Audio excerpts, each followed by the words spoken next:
Bienvenue dans le premier épisode de la Revue des Chefs. C'est l'émission, c'est le podcast, enfin vous l'appelez comme vous voulez, où tous les mois on vous partage notre veille, on la décrypte, comme ça vous n'avez pas à le faire. En une émission, vous rattrapez les actus du mois précédent. Alors justement, là c'est la Revue des Chefs du mois d'octobre 2025, on est tout au début novembre et on va vous présenter tout ce qu'on a vu. Nous en fait ce qui se passe c'est qu'en fait on fait notre sélection, on n'a pas vocation à vous citer tout ce qui s'est passé dans le mois, tout ce qui s'est dit, mais seulement le plus important, ce qui va vous impacter en tant que freelance, en tant qu'agence, pour mieux travailler demain ou tout simplement anticiper le futur. Moi c'est Nicolas, je suis fondateur de WP Chef et on forme les webmasters freelance à vivre confortablement de leur activité avec des sites WordPress no code mais techniquement irréprochables, du web design qui claque, qui donne confiance, un référencement naturel optimisé dès le début avec une approche très héroïste et surtout une posture de consultant pour devenir un partenaire stratégique pour ses clients, pas un exécutant technique qu'on paye au lance-pierre.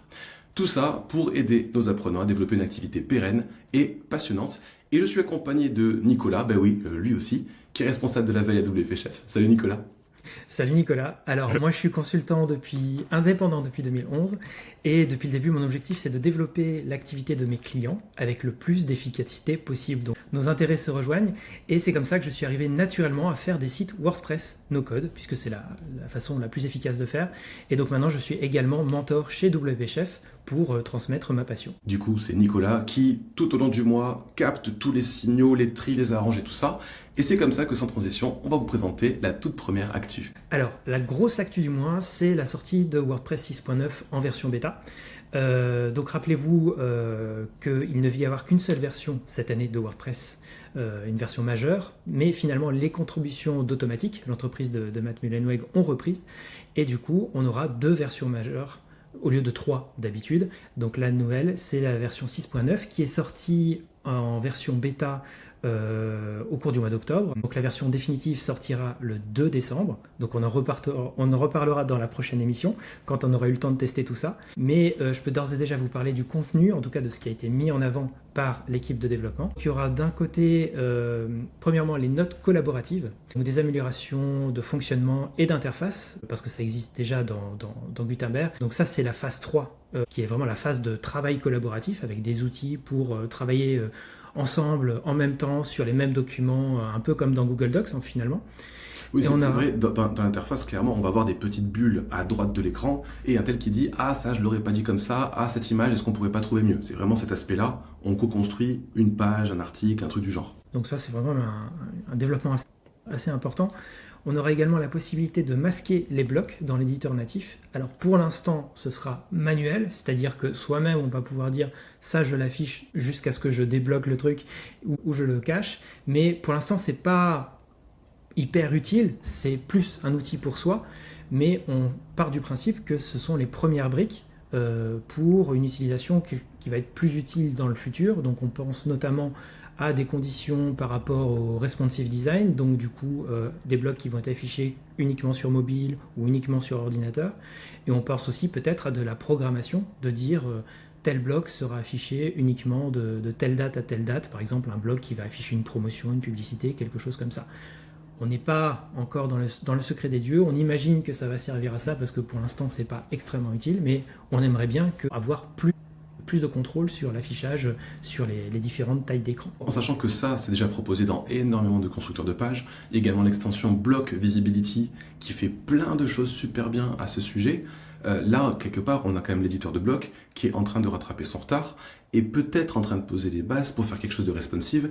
Ce qu'on reproche le plus à l'éditeur de bloc, c'est de ne pas pouvoir très facilement gérer cet aspect-là en fonction des appareils qu'utilisent nos visiteurs. Exactement. On a également des nouveaux blocs qui sont annoncés, donc le bloc accordéon, le bloc durée de lecture, qui affiche soit une durée restante, soit un nombre de mots restants en fonction de l'endroit où on se trouve dans l'article, et un bloc math, donc qui permet d'afficher des formules de calcul, donc des choses qui sont intéressantes.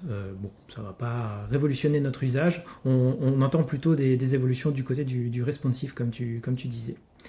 D'ailleurs, j'ai cru voir que le bloc accordéon, il est assez intéressant parce qu'on peut imbriquer plein de choses à l'intérieur en réalité.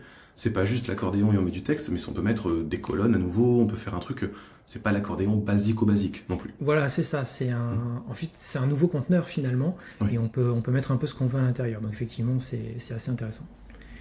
Il y a également la palette de commandes qui, vous savez, c'est le raccourci qui permet de taper des commandes, de naviguer d'une page à l'autre dans l'administration, etc., qui était pour l'instant réservé à l'éditeur de site.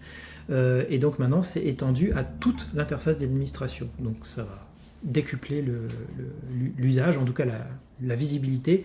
Maintenant, c'est quand même une fonctionnalité qui est réservée aux utilisateurs avancés. Oui, il faut avoir l'habitude de naviguer en se disant tiens, je veux faire ça, commande K, parce que c'est ça le raccourci, il me semble. Hein. Commande K, tout, et on change d'interface en un clin d'œil. Là où nous autres mortels, on clique, on sort, on va à tel endroit de l'admin, on reclique, et c'est bon, c'est là où nous voulions aller. C'est ça. Ceci dit, ça permet de faire des choses beaucoup plus évoluées que de simplement changer de page. On peut lancer des processus d'arrière-plan, on peut faire vraiment beaucoup de choses. Donc finalement, c'est le fait d'exposer aussi des fonctionnalités système un peu cachées qui vont être utilisées après, peut-être dans les outils qu'on verra après. Pas trop teasing, attention. Non, mais pas trop teasing, puisque justement, la dernière fonctionnalité qui a été annoncée, c'est disons qu'il y a 4 briques qui vont être intégrées dans WordPress 6.9 qui vont permettre à WordPress de rentrer dans le monde de l'IA ou permettre à le monde de l'IA de rentrer dans WordPress comme vous voulez. C'est-à-dire qu'en fait, de manière visible, on va avoir ce qu'on appelle un adaptateur MCP. Donc le MCP, c'est quoi? C'est finalement, ça veut dire Model Context Protocol, donc un protocole qui va permettre, c'est l'équivalent d'une API. Pour ceux d'entre vous qui savent, c'est une façon d'exposer des fonctionnalités. Donc une API, c'est pour exposer des fonctionnalités les programmeurs humains.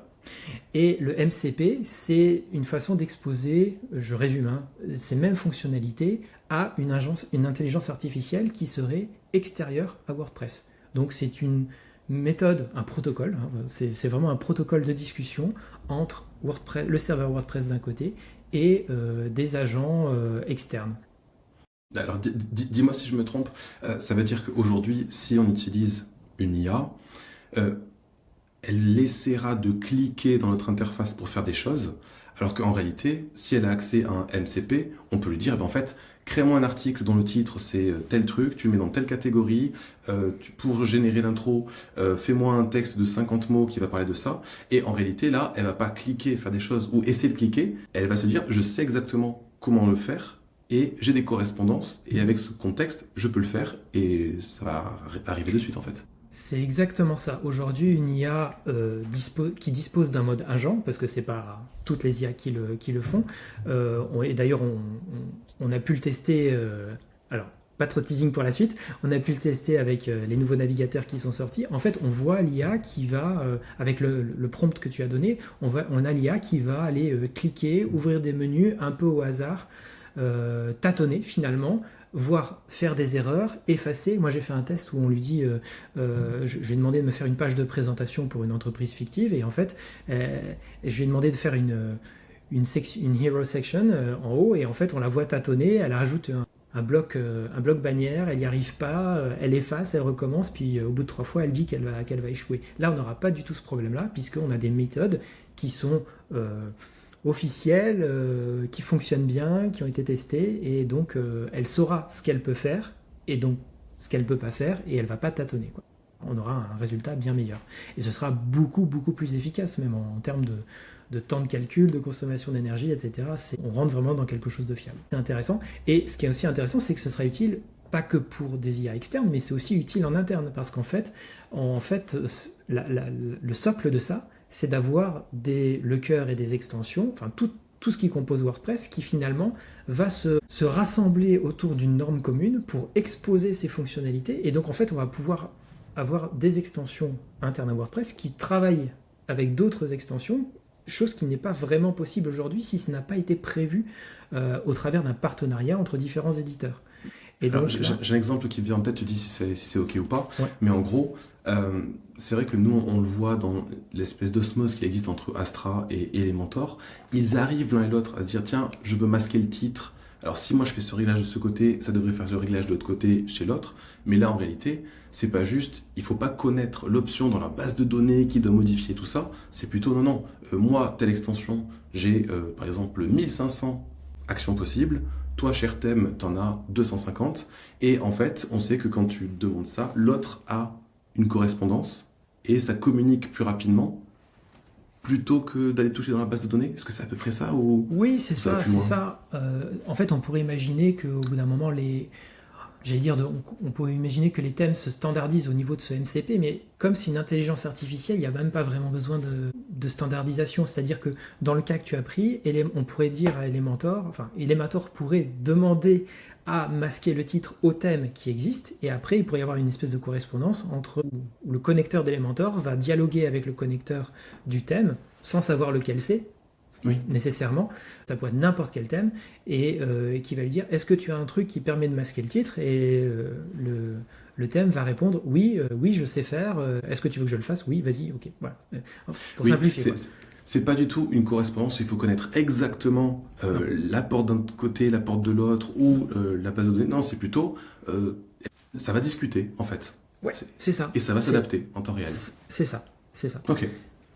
Et donc comme je disais, ça va être utile en interne aussi, et ça permet aussi le fait que ça va être intégré dans le cœur de WordPress, ça va éviter surtout une fragmentation de l'écosystème, parce que on pourrait très bien imaginer que chaque éditeur de modèle d'intelligence artificielle développe sa propre extension WordPress avec des règles un petit peu différentes, etc. On pourrait très bien avoir une extension ChatGPT ou une extension OpenAI qui devrait être interrogée de manière différente que l'extension Google Gemini, et donc ça ferait plus de travail pour les développeurs. Là, le fait que ce soit les développeurs du cœur de WordPress qui gèrent ça, sans choisir un modèle en particulier, ils font quelque chose de générique, font que toutes les extensions vont pouvoir se brancher sur ce portail-là, ce protocole, et dialoguer avec n'importe quel modèle d'IA.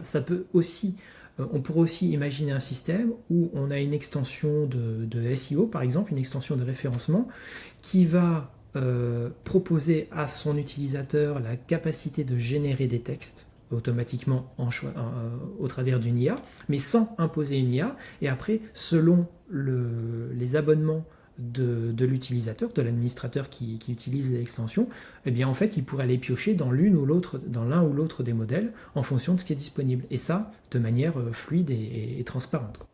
Oui, ce qui fait que si moi je préfère par exemple ChatGPT, que toi tu préfères Claude, que quelqu'un préfère Gemini, chacun de son côté va pouvoir travailler avec ses outils du quotidien qui sauront en fait interroger un site WordPress, et tout pourrait être possible dans tous les sens inimaginables en fait. Oui, c'est ça. Et puis, Ok. parce qu'on n'a pas. Il y a des abonnements gratuits, il y a des abonnements pro, il y a des abonnements super pro, ultimate, etc. Donc tout le monde n'a pas la même chose. Donc il faut. Voilà, c'est vraiment cette souplesse-là que l'IA nous permet d'apporter au monde de WordPress. Voilà, faut voir ce que ça donne, parce que ça, c'est vraiment les premières briques, etc. On est en bêta, hein. C'est juste les premières briques sont posées, on est en bêta, ça commence à être exposé, c'est ça? Oui, c'est C'est ça. le début du mouvement.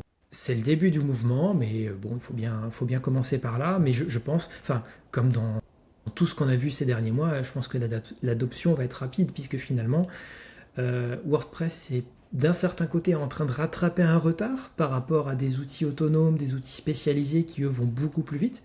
Mais en même temps, par le fait de standardiser tout ça et d'unifier tout ça, eh bien, en fait, peut-être que, et on a vu des articles là-dessus, des discussions là-dessus, en fait, avec l'énorme part de marché de WordPress, en fait, finalement, ça pourrait devenir le modèle dominant, ce modèle de connecteur central mais neutre, qui permet de se connecter de tout connecter en interne, quoi. Ok. Bon, on a parlé beaucoup d'IA, beaucoup de MCP, et on risque de reparler d'IA par la suite, mais c'est pas tout ce qu'il y a. Enfin, si, c'est quasiment tout ce qu'on a à attendre de WordPress 6.9 en fait. Et oui, parce que comme il y a eu que 2 versions majeures de WordPress cette année et pas 3, et bien en fait, il n'y a pas de thème par défaut qui va sortir cette année. Donc il n'y aura peut-être pas de 2026, en tout cas, ça ne va pas sortir en 2025, peut-être en 2026. Donc un peu plus creux que d'habitude, mais encore une fois, il y a des bases importantes pour l'avenir et pour la pérennité de WordPress aussi, parce que si WordPress rate le train de l'IA, ça risque d'être difficile de revenir à bord. C'est sûr. C'est vrai qu'il y a un contexte qu'on n'a pas redonné, c'est que si on parle de moins de versions majeures cette année, et si ça c'est à cause du drama qui a eu lieu en août-septembre 2024, gros conflit juridique entre Automatic, surtout la maison mère de WordPress.com, WP Engine, autre gros acteur du milieu, et cette bataille juridique a fait perdre beaucoup d'énergie mais aussi beaucoup d'argent à ces entreprises-là qui qui ont ralenti la contribution. Automatique a redémarré, mais le mal était fait, donc du coup, 2 sorties majeures cette année pour une année noire, c'est moins pire que prévu, ce qui est plutôt cool. Du coup, WordPress 6.9, ça sortira début décembre. Nous, comme d'habitude, nos recommandations seront toujours les mêmes. On va pas se précipiter dès que c'est disponible à mettre à jour. D'ailleurs, sur tous vos sites, on vous recommande de basculer en mise à jour mineure de sécurité uniquement. On laisse les plus courageux passer devant, leur site en WordPress 6.9. Nous, à chaque fois, on se dit, on va attendre une semaine ou 2, le temps que plein d'extensions et de thèmes fassent quelques petites mises à jour. Et après, ça devrait bien se passer. Il n'y a pas de si grands changements que ça finalement dans WordPress. On n'attend pas de la casse particulière. Du coup, ça c'était notre gros sujet WordPress du mois d'octobre. Oh, et d'ailleurs, vous pouvez retrouver en description de l'épisode toutes les sources, enfin un lien vers notre article blog où il y a absolument toutes les sources. Comme ça, s'il y a des sujets que vous affectionnez, vous pouvez les approfondir beaucoup plus, retrouver nous ce qui nous a servi à préparer les sujets. Et aussi, si jamais vous êtes sur YouTube, n'hésitez pas à nous poser des questions sous la vidéo. Si un sujet vous interpelle ou quoi que ce soit, dites-le nous, on se fera un plaisir de vous répondre. Et du coup, actu suivante, on continue dans WordPress, mais pas dans le cœur, on part plutôt dans le reste de l'écosystème. Alors une actu que moi j'attendais personnellement depuis longtemps, c'est la sortie de Divi 5 en version publique, en bêta publique. Pas que toi. Pas que toi, pas que moi. On est d'accord. Oui. Donc un petit peu de contexte. Divi 5, c'est une réécriture complète de Divi. Le développement a duré plus de 3 ans et l'interface, la promesse c'est que l'interface a été totalement revue. Les performances sont au top, surtout du côté administration, parce qu'on sait que c'était quand même le gros problème, le gros point d'arrêt de Divi. D'après l'éditeur, d'après Elegant Themes, Divi 5 est prêt pour la création de nouveaux sites depuis plusieurs mois déjà. Et donc ce qu'ils attendaient pour cette fameuse bêta publique, c'était que l'outil de migration soit terminé. Donc c'est-à-dire que là, eux, ils partent du principe que ça y est, on peut migrer des sites de Divi 4 à Divi 5. Ça reste une bêta, on ne le fait pas en production, mais en tout cas, la promesse de compatibilité est là. Donc depuis le 17 octobre, on peut migrer. On peut migrer, mais du coup, c'est vrai que si on fait des sites avec juste Divi, pur Divi, ça devrait plutôt bien se passer. Si on utilise des écosystèmes, donc des add-ons, des extensions, des add-ons de l'écosystème de Divi, certains sont peut-être pas encore prêts à passer à Divi 5, et auquel cas il y aura le mode Legacy qui sera activé, le mode de rétrocompatibilité, ce qui fait qu'on n'aura pas toute la promesse, toutes les performances, toute la nouveauté de Divi 5 dans une page donnée. Mais il faut laisser le temps de toute façon au reste de l'écosystème de se mettre à jour et d'évoluer en même temps que Divi 5. Quand tu dis ça fait 3 ans de développement, c'est vrai qu'il y a pas mal de choses qu'on attend depuis 3 ans et justement, ils commencent en plus de nous pondre Divi 5, ils commencent à nous sortir les fonctionnalités qu'on attend depuis un sacré temps.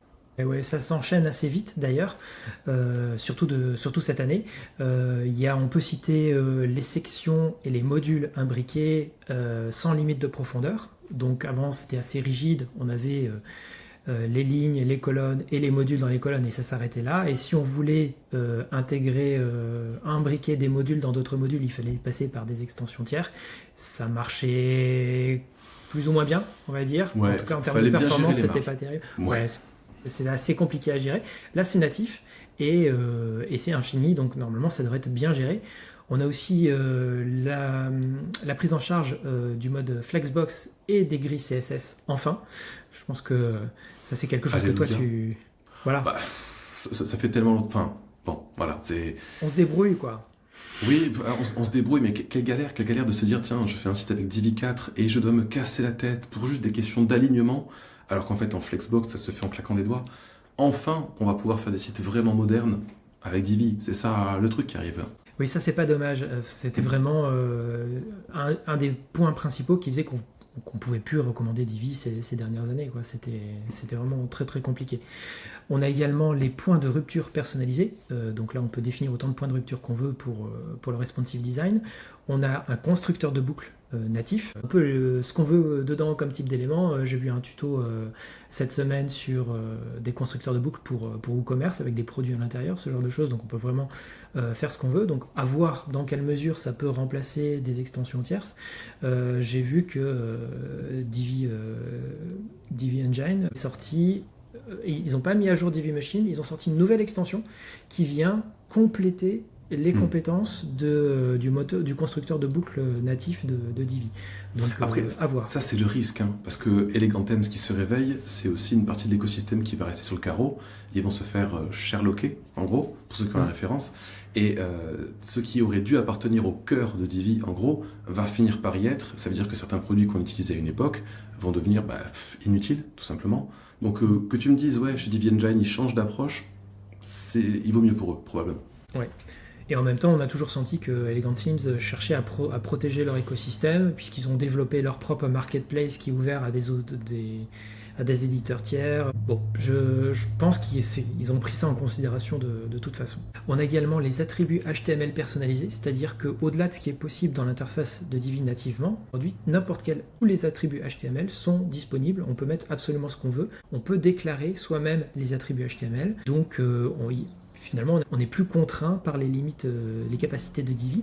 Et moi, ça me fait surtout penser à l'accessibilité, puisque on sait que Divi 4 n'était vraiment pas terrible en termes d'accessibilité. La mauvaise nouvelle, c'est que d'après mes tests, en tout cas, nativement, Divi 5 ne fait pas mieux. C'est-à-dire que comme il y a une promesse de compatibilité, de rétrocompatibilité, et bien en fait ils ont fait en sorte que la sortie de Divi, donc le HTML qui est produit, soit 100% compatible avec Divi 4. Donc ça veut dire aussi pas d'amélioration, en tout cas pas pour le moment. Donc on peut espérer que cette fonctionnalité soit un socle pour peut-être améliorer l'accessibilité à la sortie. Mais bon, c'est devenu une contrainte légale dans de nombreux cas, donc il reste en retard là-dessus par rapport à ce qu'on pourrait attendre. En fait, avec cette fonctionnalité-là, ça veut dire que nous-mêmes, on peut s'amuser, entre guillemets, à aller rajouter des ARIA labels, des ARIA trucs, des ARIA machin, un petit peu dans tous les éléments qui en auraient besoin, mais c'est pas tenable. C'est pas tenable de devoir le faire sur tous nos éléments nous-mêmes, tout ça. Donc ce qu'on se dit, c'est que potentiellement, vu que c'est possible, vu que c'est souhaitable, vu que c'est même obligatoire pour pas mal de sites, il y aura peut-être Divi 5.1, 5.2, 5. quelque chose qui un jour dira vu qu'on avait fait les fondations techniques, maintenant tous ces modules-là, tac, on leur ajoutait tout ce qu'il fallait en attribut d'accessibilité. En tout cas, c'est ce qu'on espère.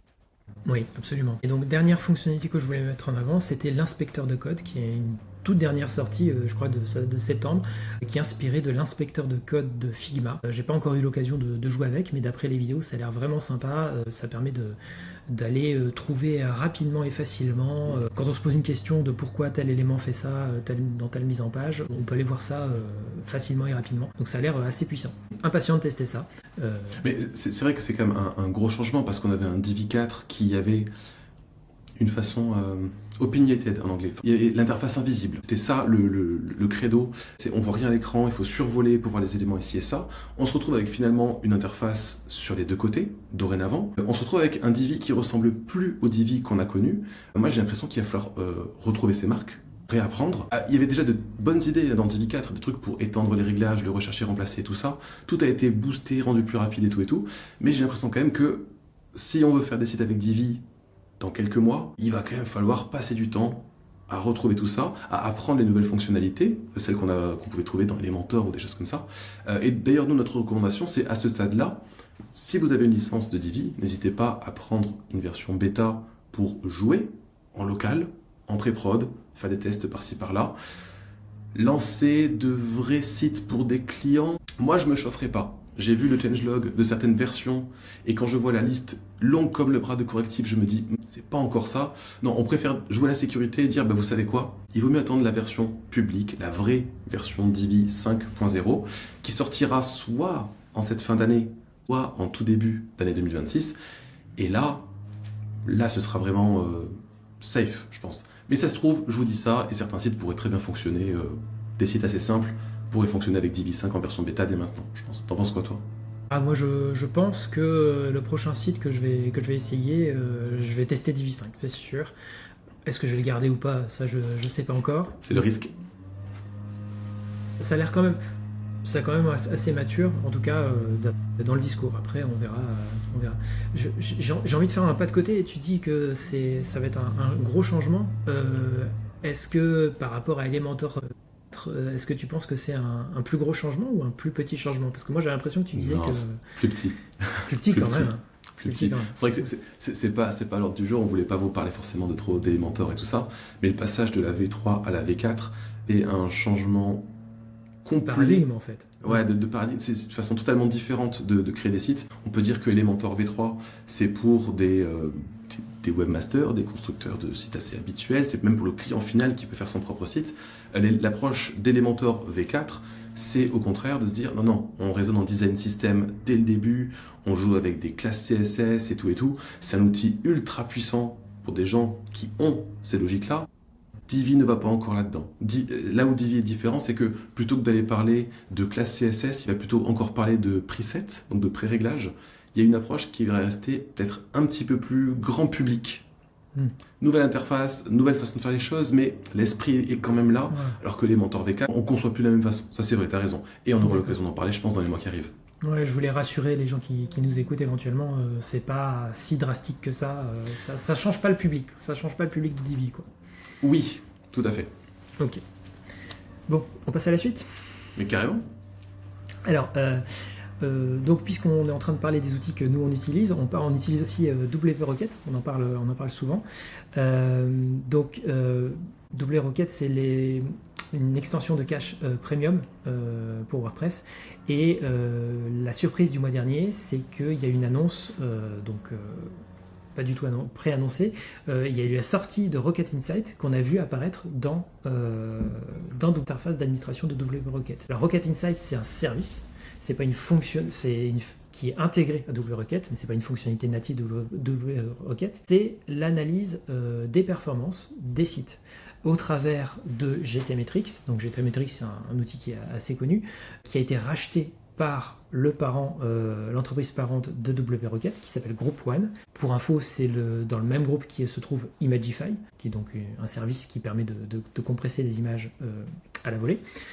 Rocket Insight, c'est quoi? C'est dans la version gratuite, et c'est comme ça qu'ils font leur pub, on peut analyser 3 pages jusqu'à 3 fois par mois. C'est ça la limite. Et il y a une version premium qui permet de tester 10 pages, mais seulement 10, avec un nombre de tests illimité.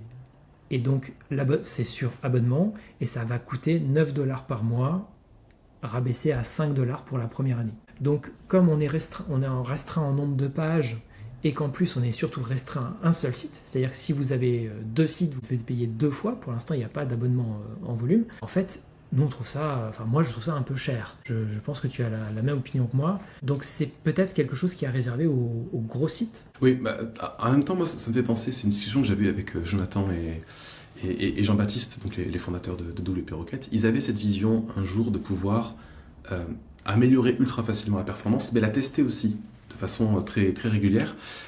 Là où c'est un poil décevant, c'est que du coup c'est une extension premium dont les tarifs ont augmenté avec les années. Et puis finalement là, on a un upsell qui est plus cher qu'Imagify, qui est beaucoup moins généreux qu'Imagify. Et on se dit, mais en fait, moi je suis pas prêt à mettre 9$ par mois pour tester 10 pages avec des tests illimités. J'ai pas le site, j'ai pas les besoins qui font que je dois surveiller la performance de mon site comme le lait sur le feu. Pas vraiment. Donc, ouais, il y a probablement un public, mais c'est pas nous, et c'est probablement pas les clients à qui on propose des sites vitrines de taille raisonnable. Franchement, ça m'étonnerait. Oui, probablement les gros sites e-commerce ou alors des sites éditoriaux avec beaucoup de trafic, des sites de news, des choses comme ça, peut-être. Et encore, franchement, il faudrait qu'il y ait beaucoup de modifications pour tester ça, quoi. Beaucoup de modifications dans le mois. J'ai l'impression qu'en fait, ça c'est typiquement le genre de petite application que quelqu'un pourrait vibe coder, genre en agence. Quelqu'un va vibe coder cette petite application en se disant, tiens, je vais surveiller tous les jours, une fois par jour, je fais un page speed de telle page de tel site, et ça me fait un dashboard. Voilà. Et parce que j'ai l'impression, je dis bien j'ai l'impression, que ce serait facile à vibe coder pour quelqu'un qui a une journée devant lui, 9$ par mois, ça m'a l'air cher. À moins que derrière, il y ait une idée d'automatisation où en fait, WP-Rocket va faire des optimisations, va les tester, puis va faire un rollback, tester autre chose, etc. Si c'est complètement autonome, là, pourquoi pas. Mais là, tu as raison, ça. Il y a des services, les mêmes services déconnectés de WP-Rocket coûtent beaucoup, beaucoup moins cher. Donc, bon. Et d'ailleurs, c'est pas la seule extension à avoir ajouté une pub pour une nouvelle offre de ce mois dernier, n'est-ce pas, Nicolas ? C'est vrai, il y a Yoast SEO qui nous a surpris aussi avec une nouvelle offre, AI+. Et en fait, c'est un package avec Yoast SEO Premium, puis les add-ons WooCommerce, enfin l'add-on WooCommerce pour ceux qui en avaient d'autres, mais leur offre a beaucoup évolué ces derniers temps. À un moment, c'était Yoast Premium, puis des add-ons, puis finalement, les add-ons, ils ont vu qu'ils ne devaient pas vraiment se vendre, donc ils ont commencé à tout regrouper. Donc là, on a un nouveau package, avec en plus de ça, beaucoup plus d'IA, notamment leur outil AI Brand Insight. Donc en fait, le fait de pouvoir mesurer, je crois, le sentiment et l'apparition d'une marque dans les LLM, ce qui en fait est un service à côté, hein, c'est un SaaS. Il y a plein d'outils qui justement sont en train d'apparaître en ce moment pour faire non pas du suivi de position sur Google comme on l'a fait depuis 20 ans, mais un espèce de suivi de citation dans les LLM. Alors c'est une offre qui est à seulement 359 € par an hors taxe, et là on se dit encore, ok, quel est le site qui va mettre ce prix-là, alors que finalement, il pourrait très bien retomber sur ses pattes en assemblant d'autres choses. Moi, ce à quoi ça me fait penser, c'est que souvent, et d'autant plus avec notre marché français francophone, on n'est pas si bien servi que ça par des outils internationaux. Il vaut mieux non pas payer 359 € par an, mais moins certains outils ultra spécialisés qui marchent bien avec la langue française, et on s'en sortira beaucoup mieux. Là, moi, j'ai pas été vraiment convaincu par ça. Et bon, après, j'ai jamais été trop convaincu non plus avec tout ce que propose Yoast SEO dès qu'on paye. Ça, c'est autre chose. D'accord, ok. Bon, et si on essaye d'élargir un petit peu et qu'on sort du monde de WordPress, je pense qu'il y a une actualité du mois de septembre, de fin septembre, dont on continue à parler encore aujourd'hui en novembre. Et cette actualité, c'est la suppression du paramètre num égale 100 dans la recherche Google. Et c'est vrai, je dois quand même l'avouer, hein, nous sommes dans la première édition de la revue des chefs. Vous avez l'épisode numéro 1, l'épisode 0 a existé, il ne sortira pas de nos ordinateurs, il n'a pas été réussi comme celui-ci, et pourtant on en parlait le mois dernier.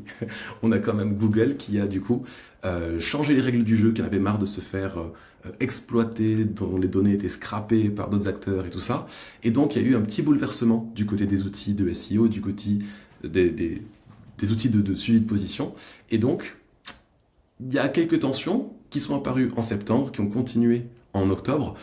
Bon, même si ça ne concerne pas exactement, enfin, on n'est pas impliqué directement, mais c'est une guerre invisible entre Google et d'autres acteurs. C'est comme ça qu'il faut le voir. Oui, c'est ça.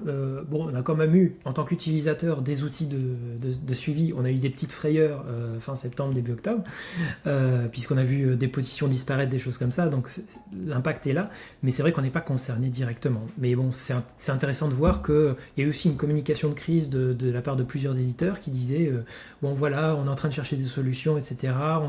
Il y a Moz qui a adopté une approche hybride pour le tracking avec, selon les outils, 20 ou 50 résultats, parce que ça leur coûte plus cher en fait. Au lieu de faire une seule requête pour avoir 100 résultats, ils sont obligés de faire 10 par 10, donc ça leur coûte 10 fois plus cher d'avoir autant de résultats. Ils cherchent un petit peu. Il y a Alloscan, je crois que tu utilises Alloscan, Nicolas ? Effectivement, ils ont envoyé un email il y a quelques jours en disant, en fait, ils avaient émis l'idée de se rapprocher d'autres éditeurs d'outils SEO et de peut-être mutualiser les coûts. Puis finalement, ils ont trouvé un autre fournisseur qui est ultra compétitif et qui leur permet de proposer au même prix que ceux qui faisaient précédemment le top 100. Voilà, tout simplement, si on veut extraire le top 100, ils l'ont toujours pour pas plus cher. Et chaque éditeur a trouvé sa petite technique, on va dire. Wincher, qu'on utilise en parallèle de Yoast SEO en version gratuite, lui a préféré dire, vous savez quoi, au-delà de la position 30, on n'y va pas. On s'arrête à 3 requêtes. Peut-être qu'ils pourraient changer, hein. Peut-être qu'ils vont tous trouver le fournisseur d'Alloscan. J'ai pas retenu son nom, mais ils ont communiqué publiquement dessus. Et peut-être que finalement ça va rentrer dans l'ordre et que ça va juste rebattre les cartes parmi les fournisseurs. Voilà. Il y a quand même un enjeu sur le suivi de position qui a été un petit peu chahuté. Pour ces histoires de guerre invisible, surtout. Oui, parce que on a vu des annonces, tu parlais de scraping justement, on peut aussi se demander pourquoi est-ce qu'ils ont fait ça, et on peut suspecter que cette suppression est en rapport avec la lutte que Google mène pour rester dominant face à ChatGPT notamment, qui justement vient moissonner tout le travail de Google et les bénéfices sans avoir l'investissement de 20 ans, même plus, de travail, quoi. Donc justement, pour rester dans ce chapitre-là, la lutte entre les acteurs dominants et les nouveaux challengers issus du monde de l'IA, il y a 2 actus au mois d'octobre qui nous éclairent sur ce qui se joue en ce moment. C'est-à-dire que d'un côté, on a appris que le trafic sur Wikipédia chutait, parce que l'IA et les réseaux sociaux contournent les liens. Et notamment, il y a un chiffre qui est impressionnant à l'échelle de Wikipédia, c'est que le nombre de pages vues a diminué de 8% en un an. Donc, on a cette info-là. C'est vrai qu'en fait, plutôt que d'aller chercher sur Wikipédia et de lire la page, on pose la question à ChatGPT, par exemple, on a la réponse, c'est tout autant de visiteurs moins sur cette énorme plateforme, quelque part. Voilà, parce que Wikipédia, ça peut être aussi un peu verbeux, il faut scroller pour trouver le résultat qu'on cherchait.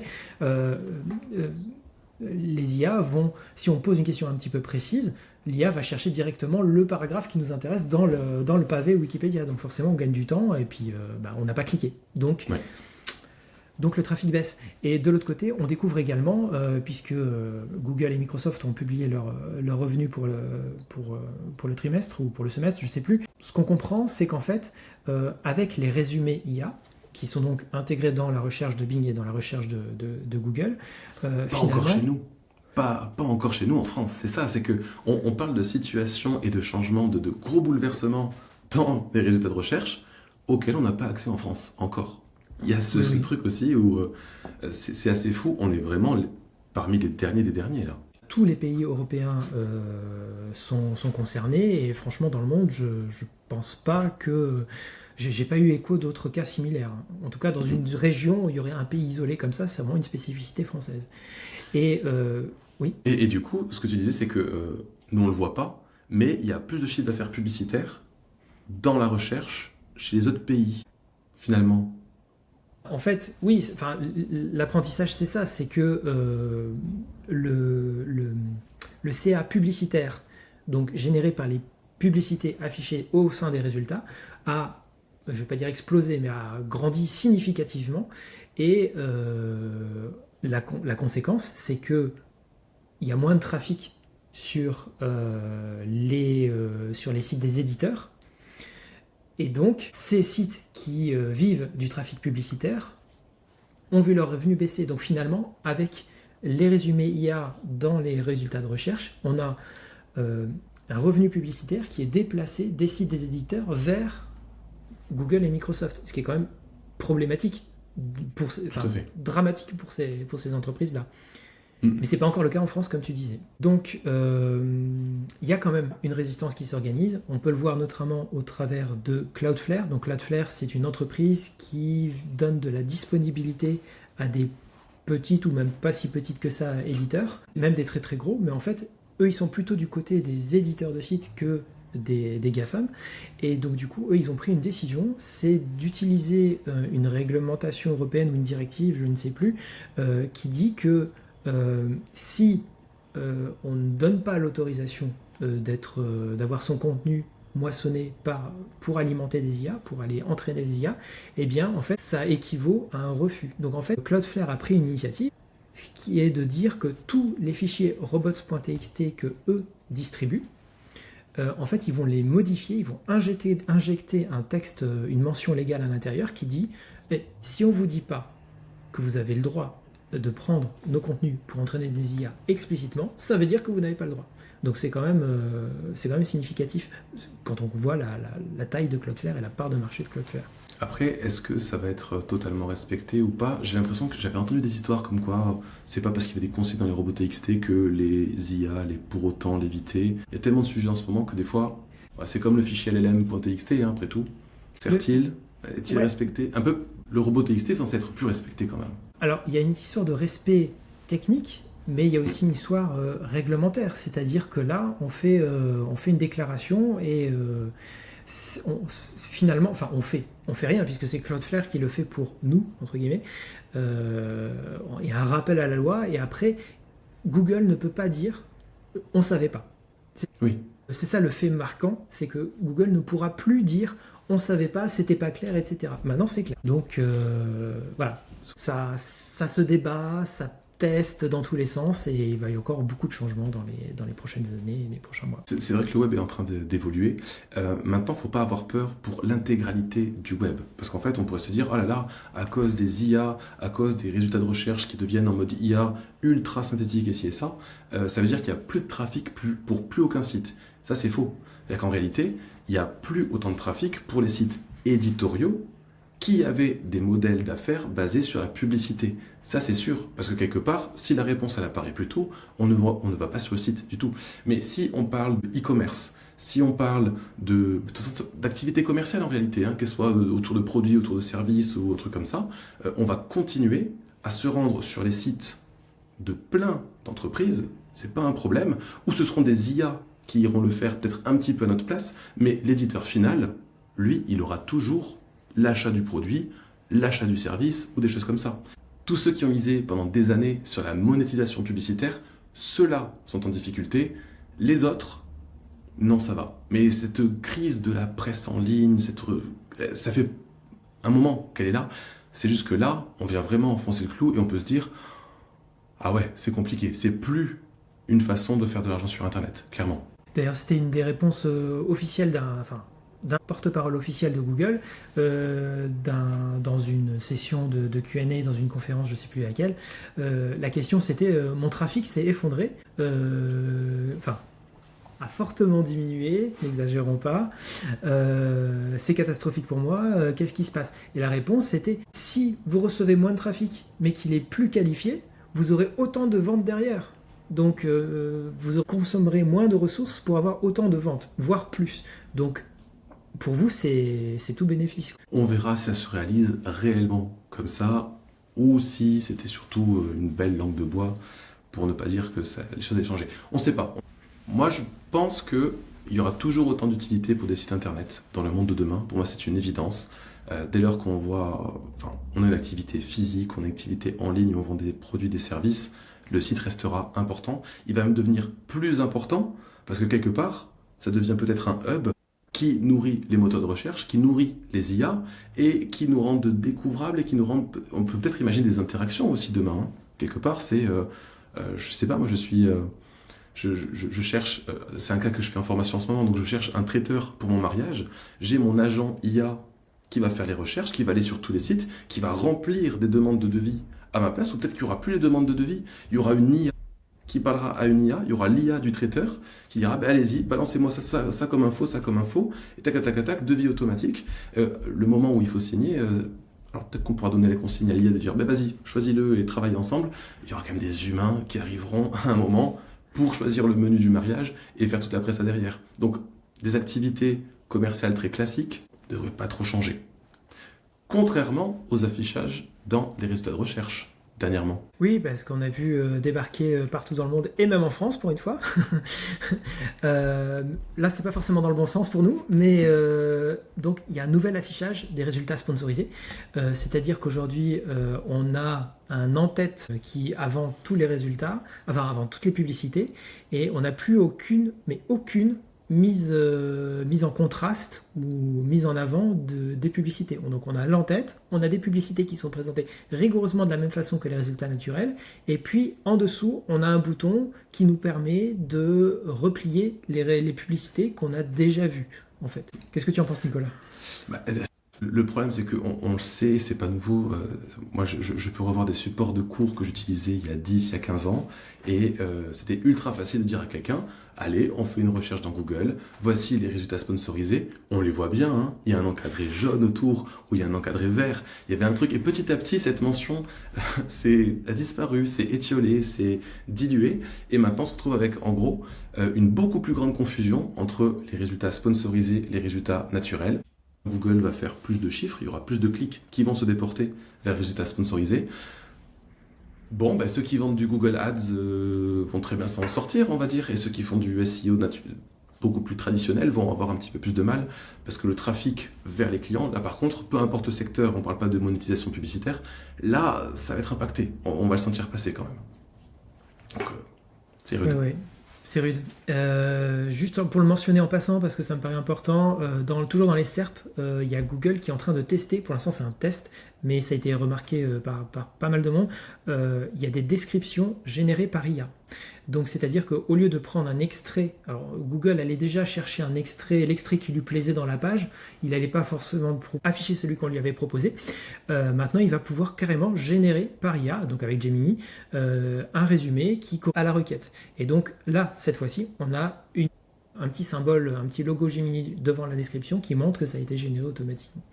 Donc ça c'est à surveiller.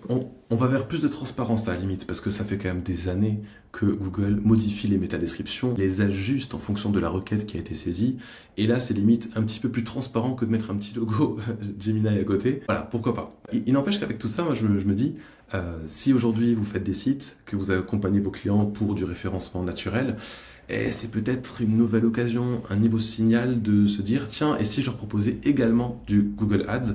C'est un métier qui est quand même différent, système d'enchères, on fonctionne plus avec des landing pages, mais il n'empêche que quand même derrière, c'est pas anodin. Juste histoire de vous montrer quelque chose à titre de comparaison, nous, notre requête phare, c'est formation WordPress. C'est là où on se bat, c'est là où on s'est pris une claque aussi l'été dernier, et où on n'est plus tous les jours en page 1, c'est pour vous dire. Mais même quand on avait de superpositions naturelle, on avait à peu près 0,5% de CTR, de taux de clic. Pourtant, on était très très haut placé. Et bien vous savez quoi? En payant, on a 6,5% de CTR. On a 6 fois plus de clics parce qu'on paye que parce qu'on est visible en référencement naturel. Ça nous fait nous remettre en question, parce que le référencement naturel, c'est la discipline qui est noble, si on ne triche pas, qui est noble, qui fait qu'on a des résultats qui ne sont pas instantanés, on n'a pas besoin de payer tous les mois, on fait des efforts, on fait du bon travail, et puis ça finit par payer, on a mérité d'être là. Ouais, mais si on mérite d'être là pour des top positions qui rapportent plus de clics, autant payer, en réalité, depuis le début, autant prendre, voilà, et y trouver son retour sur investissement, parce que dès lors qu'on va sur un système comme Google Ads, Meta Ads, peu importe la régie, il faut avoir un vrai tracking, il faut savoir quels sont les revenus qui sont générés par la publicité pour calculer, savoir si oui ou non c'est rentable et si oui ou non il faut continuer ou modifier son investissement. Ok. Alors en parlant de recommandations, cet été, on disait, quand on nous posait la question comment est-ce qu'on fait du GEO par rapport au SEO, ces derniers mois, on disait personne ne sait vraiment, beaucoup parlent sans savoir, attendez des recommandations officielles, etc. Et j'ai l'impression que là, ça a un peu changé aujourd'hui. C'est vrai parce que le GEO, c'est du coup le nom qu'on a donné à la Generative Engine Optimization. Donc en gros, c'est du référencement naturel dans les LLM pour apparaître dans les résultats de ChatGPT, de Claude, de Gemini, aussi de Perplexity. Mais du coup, la ligne directrice, c'était en gros, vous inquiétez pas, si vous avez fait et si vous savez faire un bon travail de référencement naturel, ça aura des conséquences dans les LLM aussi. On a vu ça, on a vu ensuite des choses, et on parlait quelque part dans l'épisode 0, on disait, ouais, mais finalement, ChatGPT va piocher parmi les premiers résultats, et puis si on lui coupe l'accès aux résultats profonds, c'est forcément le top 20 qui va être cité, ci et ça. Et en fait, non, c'est pas aussi simple que ça en réalité. C'est plus complexe qu'il n'y paraît, et donc ça veut dire qu'il vaut mieux l'appréhender comme un autre canal, différent, avec beaucoup moins de trafic. On a quand même beaucoup moins de gens qui font des recherches avec des IA que des gens qui font des recherches classiques avec Google. Il ne faut pas se faire avoir non plus là-dessus, il n'y a pas non plus un grand bouleversement de la recherche en ce moment. Mais surtout en France. Ouais, oui, surtout en France, en effet. Mais du coup, il faut se dire, ok, ce que je sais faire en termes de SEO, ça va peut-être pas totalement servir en termes de GEO. Et en même temps, les similitudes sont quand même assez proches, enfin, je trouve. Il faut faire quand même un bon contenu qui répond bien à l'intention de recherche. Il y a peut-être une nouvelle façon d'écrire, avec un petit peu plus de chunking, pas des phrases trop longues, mais un truc un petit peu plus court, avec des idées qui... Enfin, il y a pas mal de choses qui apparaissent, et n'empêche, c'est ultra jeune, vraiment. Mais ce qu'on voit aussi apparaître, c'est que quelque part... des plateformes de netlinking, qui du coup faisaient des liens pour le référencement pour nos sites, commencent à sortir de nouvelles offres. C'est plutôt, on va pas vous faire des liens, on va vous faire des citations. Parce que quelque part, les citations, c'est ce qui permet à des LLM de se dire, il y a tous ces sites-là qui parlent de cette marque-là. C'est un petit peu comme le backlink, mais sans le lien hypertexte, si vous voulez. Et du coup, pour moi, c'est encore jeune tout ça. Enfin, je fais pas partie de ceux qui sautent dans les trains en marche ou un truc comme ça. Je préfère à chaque fois rester à quai et me dire, bon, est-ce que c'est pertinent? Est-ce que je dois aujourd'hui investir plein d'efforts de recherche pour essayer de comprendre comment ça fonctionne alors qu'il n'y aura pas des résultats immédiats? Là, franchement, je me précipiterai pas, en fait. Je surveillerai de temps à autre, je resterai en veille comme nous le faisons là, mais j'irai pas à fond dans le GEO aujourd'hui avec les faibles volumes que ça représente. Et par contre, une technique sous-estimée en référence naturelle, mais qui marchera aussi pour l'apparition dans les LLM, c'est tout simplement de faire de la vraie communication traditionnelle, des relations presse traditionnelles, pour quelque part, tout simplement faire rayonner son entreprise sans avoir cette espèce de volonté de manipuler les algorithmes. On n'est pas là pour manipuler des algorithmes, on est là pour communiquer pour de vrai, apparaître dans des salons, apparaître dans la presse locale, enfin des trucs très bateaux presque, mais tous ces signaux-là, aussi bien Google que les LLM vont les adorer et vont trouver ça trop bien que de vraies sources de confiance fassent des citations et ou des liens vers un site donné. Ou sans lien, vu que les citations ça marche aussi. Et donc là, il vaut mieux avoir une belle marque mémorable qu'on peut facilement brandir et dont les gens se souviendront. Nous, c'est WP Chef, au fait. J'ai l'impression que ce que tu dis, c'est qu'en fait, c'est un peu la fin de la période de la bidouille, et il y a un rattrapage par le monde réel de la communication. J'aimerais, et de l'autre côté, je me dis, ouais, mais quand on voit toutes ces plateformes qui sortent de nouvelles offres pour obtenir des citations sur des sites, je sais pas sur quel site ils vont nous faire apparaître. Non, c'est pas encore ça. C'est pas encore ça. Je crois pas. Du coup, ces plateformes de citation, ça va être c'est automatisé, ça va générer du contenu automatiquement. Comment ça marche? Ouais, ça va dépendre de chez qui on va, parce que je vous parle de ces plateformes, on peut parler de Soumettre, de Rocket Link, de Linkuma, plein de noms comme ça, qui ont pour habitude d'écrire des articles sur des sites de plus ou moins bonne qualité, parfois des questions de PBN, des réseaux privés de blogs tous plus dégueulasses les uns que les autres, on va pas se mentir. Et du coup, c'est pas un super contenu qui va pas faire de super liens, qui va pas faire de super citations non plus. Et ce contenu-là, en fait, il va servir de moins en moins. C'est ça. Hein. Il va servir de moins en moins. Et parce que j'ai vu une citation de Liz Reed, qui est à la tête de la recherche chez Google, qui a dit que le contenu redondant allait être maintenant considéré comme du spam. C'est-à-dire qu'avant, c'était ignoré, et maintenant, ça va être plutôt un signal négatif, ou comment tu ça, je saurais pas te le dire, mais c'est vrai que dans cette communication-là, dans ce qu'on apprend, on se dit que en gros, si ce que l'on vient de publier, c'est une redite, et les IA sont ultra fortes pour faire des redites. Hein. Un LLM, c'est fait pour faire des redites. Mais si on met une page ou un article qui en fait n'est que la synthèse de plein de choses qui ont déjà été dites par le passé, mais juste réécrites différemment, en fait, on a un contenu qui est tout simplement banal, on a de la soupe qui n'a plus beaucoup de poids. Et moi, ma recommandation parmi tout ça, c'est que oui, on peut s'aider d'intelligence artificielle pour construire les plans de contenu, mais derrière, même si on utilise des prompts, il ne faut pas faire générer uniquement le contenu comme ça, parce que ça veut dire qu'on va rien mettre de nouveau sur la table.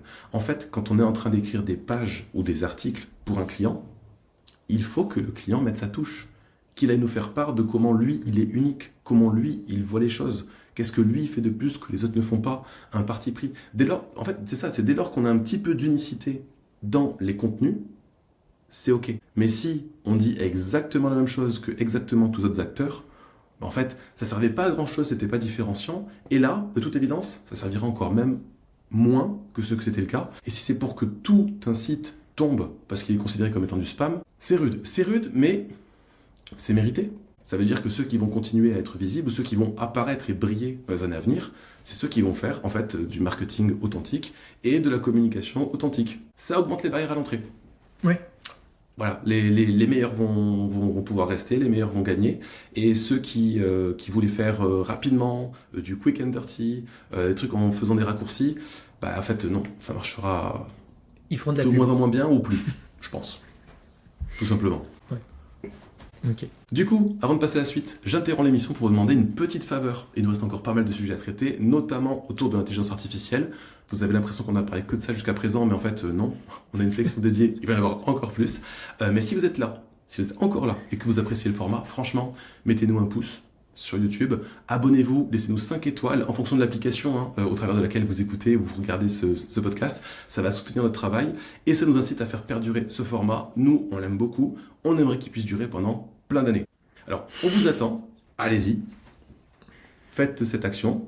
Et si c'est bon, si c'est fait, alors on peut continuer.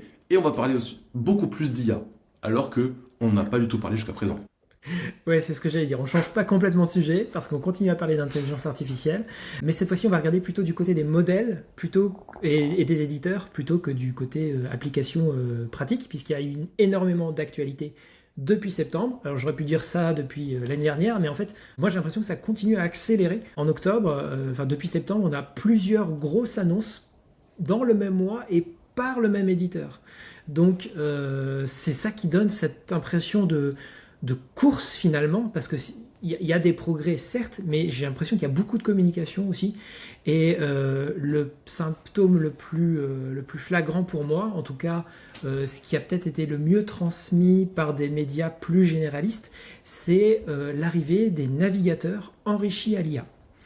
Le premier, c'était Comet, qui est le navigateur de Perplexity. Perplexity, c'est à la fois le nom de l'éditeur et le nom du modèle. Et c'est le premier à ouvrir le bal. Ils ont dégainé alors que les autres n'étaient pas prêts. En tout cas, c'est le sentiment qu'on a. Comet, c'est un navigateur qui aujourd'hui est ouvert à tous. Alors il a été pendant 2 mois en bêta privée, mais aujourd'hui il est ouvert à tous. Et non seulement il est ouvert à tous, mais en plus Perplexity achète, on pourrait dire, ses utilisateurs aujourd'hui, parce qu'en fait ils ont un système de parrainage où en fait si on envoie un lien à quelqu'un et que cette personne fait au moins une requête, eh bien l'émetteur du lien, donc le parrain, reçoit $20. Voilà, pas $20 en abonnement, mais il reçoit $20 sur un compte, quoi. Oui, d'habitude, un lien de parrainage, c'est en gros, si la personne à qui tu donnes le lien achète, alors tu as ta part. Là, il ne faut pas acheter, il faut faire une requête, c'est tout. C'est ça. Il faut créer son compte et faire une requête. Et l'achat d'utilisateurs, c'est quelque chose qui se fait régulièrement dans plein de domaines, mais là, à cette échelle-là, avec ces montants-là, c'est vraiment inédit. Et ça montre bien, peut-être qu'il y a une bulle en ce moment, c'est beaucoup d'observateurs le font remarquer, où finalement, est-ce qu'un utilisateur, ça vaut vraiment $20 ? On a l'impression qu'il y a une... Parce que Perplexity, c'est un petit peu parmi les gros, c'est vraiment le petit poussé en fait de l'IA. Parmi les généralistes, c'est le petit poussé de l'IA, et on a l'impression qu'ils cherchent à accroître leur base d'utilisateurs pour peut-être se revendre plus cher, se faire acheter plus cher. Ou alors, il y a un vrai pari de masse critique, en fait, où ils vont pouvoir émerger et rivaliser avec OpenAI et Google, pourquoi pas. Voilà, moi, en tout cas, Comet, comme c'était le premier, c'est le seul que j'ai utilisé vraiment à fond. Et je dois dire que ça fonctionne bien, c'est pratique de pouvoir faire sa navigation normale et puis tout d'un coup, tiens, on a une idée et il y a l'assistant sur le côté où on peut dire, on peut poser une question sans reposer un contexte, puisque le contexte, c'est la page qu'on est en train de consulter. Après, on voit le raisonnement, on voit les sources qu'ils ont consultées, etc. C'est vrai que c'est assez agréable. Et notamment, on s'en sert beaucoup. Nicolas, je crois que tu t'en sers aussi pour faire des résumés de vidéos YouTube. Alors, c'est vrai que moi, l'utilisation principale que j'en ai d'un navigateur boosté à l'IA, c'est plutôt ça. C'est de très longues vidéos, plutôt que de la regarder, et en x2, parce que j'ai pris l'habitude, pour savoir s'il y avait des choses intéressantes ou pas, je vais avoir tendance, certaines, à juste les résumer et à me dire « Ah, en fait, j'aurais rien appris, donc je vais pas la regarder du tout. » Et pour d'autres, c'est l'occasion de se dire « Ah, il y a des notions plutôt intéressantes, je vais la regarder en profondeur. » Alors, je vous dis ça, ne faites pas ça sur nos vidéos. Il faut que vous les regardiez en entier, voire même plusieurs fois. C'est bon pour le watch time, c'est bon pour YouTube. Alors, par contre, moi, c'est vrai que j'ai essayé Comet, parce que tu m'as envoyé les liens et tout ça, mais vu que j'ai un abonnement ChatGPT, j'ai essayé Atlas, en fait. J'ai essayé le navigateur qu'eux ont sorti. Par contre, ils se sont un petit peu précipités. C'est ça qui s'est passé? Oui, c'est vraiment l'impression que ça donne. Alors, d'un côté, il y a beaucoup de gens qui n'avaient pas du tout utilisé Comet, et qui ont utilisé Atlas, c'était leur premier navigateur, et parce que c'est OpenAI, donc il y a beaucoup plus de visibilité, il y a beaucoup plus d'utilisateurs existants. Quand on est déjà l'habitude d'utiliser ChatGPT depuis 1 an, 2 ans, c'est beaucoup plus naturel d'utiliser Atlas. Mais les gens qui ont fait la comparaison, eux, sont beaucoup plus réservés. Et c'est vrai que d'après ce qu'on a pu observer, étudier, c'est mi-cuit, quoi. Hein. C'est-à-dire qu'il y a des choses qui fonctionnent pas bien et il y a des fonctionnalités, les fonctionnalités phares de Comet qui vraiment nous aident à gagner du temps, la gestion des onglets, ce genre de choses. Ça fonctionne pas ou pas bien dans Atlas aujourd'hui. Ouais, c'est vrai que moi j'ai pas testé, j'ai pas poussé à fond. Les résumés YouTube d'un côté ou de l'autre, ça reste des résumés YouTube. Comet va être plus sobre, Atlas va nous mettre des emojis dans chaque partie. À part ça, j'ai pas vu une grande différence. Toi, tu as essayé des choses un petit peu plus poussées dans ces navigateurs avec l'IA. Hein. Ouais, c'est ça. Comme je le disais tout à l'heure, il y a en fait, Comet, c'est non seulement le premier navigateur, mais c'est aussi finalement la méthode la plus facile pour accéder au mode agent. Parce que c'est des choses qui étaient payantes chez ChatGPT, je crois. Et chez Comet, c'est gratuit et c'est natif. Donc en fait, le mode agent, c'est primordial. On a déjà parlé vaguement dans la première partie. Les modèles LLM, ils vont générer des choses à partir de prompts. Mais ils vont analyser des choses, ils vont pas agir dans le monde réel. Le monde réel, c'est un site web, hein. On est bien d'accord. Alors que le mode agent, c'est... en fait, d'un côté, on a la partie analyse, et de l'autre côté, on a la partie action. L'agent, c'est le bras, de l'IA, qui va permettre de faire des actions. Donc, en l'occurrence, les actions, c'est quoi? Ça va être d'ouvrir des onglets, de naviguer dans des sites. Donc, on voit en fait... C'est comme s'il prenait notre souris et qu'il faisait des actions à notre place. Donc on le voit faire défiler des actions, on le voir ouvrir des menus, cliquer sur des boutons, ce genre de choses. Et ça peut aller très loin puisque on peut lui demander de faire des choses simples ou des choses complexes, comme par exemple achète-moi le meilleur appareil photo numérique du moment selon tel et tel critère. Et donc il va aller consulter des comparatifs, faire des recherches, aller voir les fiches techniques, se faire sa propre idée et puis il va aller jusqu'à, pourquoi pas, une mise au panier. Et puis après, il attend, il nous rend la main et il nous dit, est-ce qu'on y va? Voilà. Donc pour l'instant, ça s'arrête là. Mais à l'avenir, dans un avenir proche, ça va aller plus loin. Et d'ailleurs, là, on parle de Comet, d'Atlas, donc de Perplexity, OpenAI. On peut se dire, bah ouais, mais du coup, ça veut dire que ce sont les nouveaux acteurs qui débarquent, qui font leur navigateur sur une base de Chromium, on peut quand même le dire, et qui ajoutent leurs IA. Mais il n'y en a pas un qui aurait dû être là aussi, qui aurait dû être dans les starting blocks, quelque part? Si, bien sûr, on pense à Google, hein, puisque de toute façon, quand on parle navigateur, on pense à Chrome, et Chrome, c'est Google. Donc, que fait Google, sachant que eux, contrairement à d'autres acteurs, ils sont vraiment à la pointe de l'IA. Moi, je sais ce qu'ils font. Ils sont en train d'éviter les balles, les batailles juridiques, les procès pour tout ce qu'on veut. Ils sont plus occupés à ça, quelque part. Ben oui, parce qu'il y avait depuis plusieurs mois le risque d'une vente forcée de Chrome. Peut-être il y avait la possibilité que la justice américaine force Google à se séparer de Chrome. Donc ils n'allaient pas mettre tous leurs beaux œufs dans le panier de Chrome alors qu'ils allaient être forcés de s'en séparer. Donc là, ça y est, c'est derrière eux. Et donc on a vraiment dans la semaine ou dans les 2 semaines qui ont suivi, ça y est, Gemini ou Gemini arrive dans Chrome. Justement, au moment de début octobre, ils ont annoncé Gemini 2.5 Computer Use, qui est tout simplement le mode agent de Gemini qui a été annoncé, les démos ont été faites, et donc ça va arriver pour tout le monde dans Chrome très rapidement. On ne sait pas quand, il n'y a pas de date de sortie, quoi que ce soit qui ont été annoncées. Vu le rush de OpenAI à sortir Atlas vite alors que c'est pas terminé, je pense que ça va sortir assez vite quand même. On n'est pas dans le monde d'Apple où on a le temps, on arrive 3 ans après tout le monde, etc. Mais voilà, je pense quand même qu'ils vont, avec les moyens qu'ils ont, et vu l'importance, parce que Google, encore une fois, lutte pour sa survie. Hein. C'est ni plus ni moins que ça. Aujourd'hui, les volumes restent ridicules. On est sur du 5% en termes de volume entre les moteurs de recherche IA face à Google, mais ça peut venir très très vite. Et d'ailleurs, on a parlé de Google, mais il y a aussi Safari, tout l'écosystème Apple qui pour l'instant est privé d'intelligence artificielle. C'est pas qu'une histoire de réglementation, c'est plutôt qu'ils sont nuls. Il y a eu un petit aveu de faiblesse aussi dernièrement à ce sujet, une rumeur en tout cas. Oui, alors on sait qu'il y a les équipes dirigeantes de l'équipe Siri qui sont fait virer, etc. Enfin, ils sont partis tout seuls, hein. Ils sont pas fait virer. Mais là, ces derniers jours, on a eu la rumeur, une rumeur insistante, hein, c'est pas juste quelqu'un dans un coin au fin fond de la Chine qui nous rapporte ça.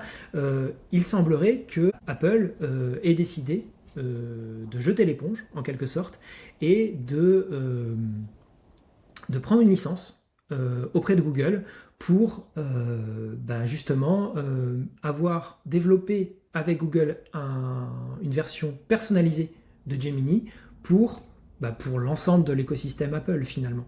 Donc en fait c'est un aveu, pas de faiblesse, un aveu d'échec. Ils se disent on va prendre notre partenaire historique, puisque Google verse des milliards tous les ans à Apple pour être le moteur de recherche par défaut, et la justice a confirmé que ce n'était pas un problème dans l'absolu, sous certaines conditions, mais en tout cas ils peuvent continuer à le faire. Et du coup, on a des bonnes relations depuis très très longtemps, enfin plus ou moins bonnes, hein, parce qu'on se souvient de la sortie d'Android, c'était compliqué. Mais voilà, plutôt que d'aller chercher, on avait parlé aussi de rachat de Perplexity, voire même d'Anthropic. Tout à fait. Et finalement, ils ont, plutôt que d'acheter quelqu'un, ils n'aiment pas beaucoup acheter Apple, hein, ils vont préférer travailler avec quelqu'un qu'ils connaissent et puis intégrer des produits vite pour rattraper le retard vite, parce que là, il y a vraiment une notion d'urgence finalement. Alors on vient de parler des navigateurs, mais il y a aussi de l'actualité du côté des modèles, les modèles d'intelligence artificielle. Donc on a OpenAI qui a fait quand même une très très grosse annonce aussi. C'est la capacité pour des développeurs tiers de développer des applications qui vont venir exister dans ChatGPT.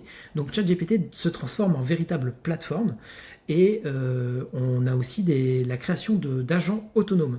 Donc moi ça me fait penser à WeChat, qui est donc à la base un service de messagerie qui fonctionne extrêmement bien en Chine, quasiment tout le monde l'utilise en Chine, et finalement tous les autres éditeurs de services ont développé des applications pour WeChat, et finalement, j'allais dire l'internaute moyen chinois ne quitte pas WeChat, il achète ses courses, ses titres de transport, il fait ses transactions bancaires, il fait tout dans WeChat. Et donc on pourrait parler de ChatGPT OS potentiellement. Alors pour l'instant, la liste des développeurs officiels est assez limitée, mais le kit de développement est d'ores et déjà ouvert à qui le souhaite. Oui, on parle pas on parle pas d'éditeurs inconnus qui vont créer leur GPT personnalisé. On parle de choses plus conséquentes que ça. Alors ils vont pas créer leur GPT personnalisé. On parle d'éditeurs potentiellement inconnus, des petits éditeurs. Alors après, il faut avoir les ressources pour le développer, mais si nous, on voulait développer une application WP Chef ça serait techniquement possible. Donc on est dans ChatGPT, on dit comment est-ce que je voudrais apprendre à faire des sites WordPress, quelles sont les possibilités. Peut-être qu'il va favoriser les apps internes plutôt que des services externes, et puis on va pouvoir interagir avec cette application. Les vidéos que nous on produit vont s'ouvrir dans ChatGPT, le quiz il va être dans ChatGPT au lieu d'avoir des quiz sur notre site web comme on fait actuellement. Donc est-ce que j'ai répondu à ta question ? Ouais, mais je suis pas prêt à ça. On va pas encore dévoiler la sauce secrète comme ça et tout donner à ChatGPT non plus. Mais ce que tu dis là, c'est que n'importe qui va pouvoir créer de vrais agents ou de vraies applications, choses comme ça. C'est quoi les cas qu'on peut voir venir déjà aujourd'hui ? Dans les annonces, il y avait Uber, Starbucks, et des grandes entreprises comme ça, où en fait, plutôt que de demander à l'agent ChatGPT d'aller sur le site Starbucks pour passer une commande, et bien en fait, on a l'application officielle. Donc là, on a directement le menu et on est sûr. En fait, c'est. Tout à l'heure, j'expliquais ce qu'était un MCP. Et en fait, là, c'est plutôt que d'avoir d'un côté ChatGPT et de l'autre côté les serveurs de Starbucks qui vont dialoguer entre eux, là, on a finalement une partie du service Starbucks qui vit dans ChatGPT et qui est intégré. Et c'est beaucoup plus direct, c'est beaucoup plus... D'un point de vue image de marque aussi, c'est plus sympa. En fait, c'est la même différence que d'avoir une application Starbucks sur son téléphone plutôt que d'ouvrir Safari et d'aller sur le site Starbucks pour passer une commande. C'est la même chose. C'est exactement ce que j'allais te dire. Du coup, ça peut même ressembler, on peut imaginer un futur, où en fait, sur notre téléphone, il y a finalement que 10 applications avec lesquelles on interagit à peu près tous les jours. Il y a un futur où peut-être que notre ChatGPT sera aussi comme ça. Le top 10 des applications qu'on utilise aujourd'hui sur le téléphone sera peut-être aussi un des plus utilisés dans cet écosystème de ChatGPT. C'est ça, et c'est pour ça que le parallèle avec WeChat me paraît particulièrement pertinent, parce que ça fait de nombreuses années qu'en fait... Sur un smartphone, on passe 90% de son temps dans WeChat. Tous les services sont intégrés, y compris des applications gouvernementales d'ailleurs. Hein. Oui, tout à fait. Si on veut, on connaît pas ça nous ici, mais c'est tout à fait normal chez eux, quoi. Si on veut renouveler sa carte d'identité, on le fait dans WeChat. On va pas plus loin. Donc Ouais. oui, ça me fait penser à ça, effectivement. Et pour aller dans les choses directement concrètes, il y a aussi un partenariat avec... Enfin, il y a une fonctionnalité qui s'appelle Instant Checkout, où en fait, on va pouvoir faire des achats en un clic dans ChatGPT. Donc, on demande à ChatGPT de nous trouver un produit. Il va nous dire, je vous propose telle et telle solution. Et hop, voulez-vous l'acheter? Oui, hop, c'est fini.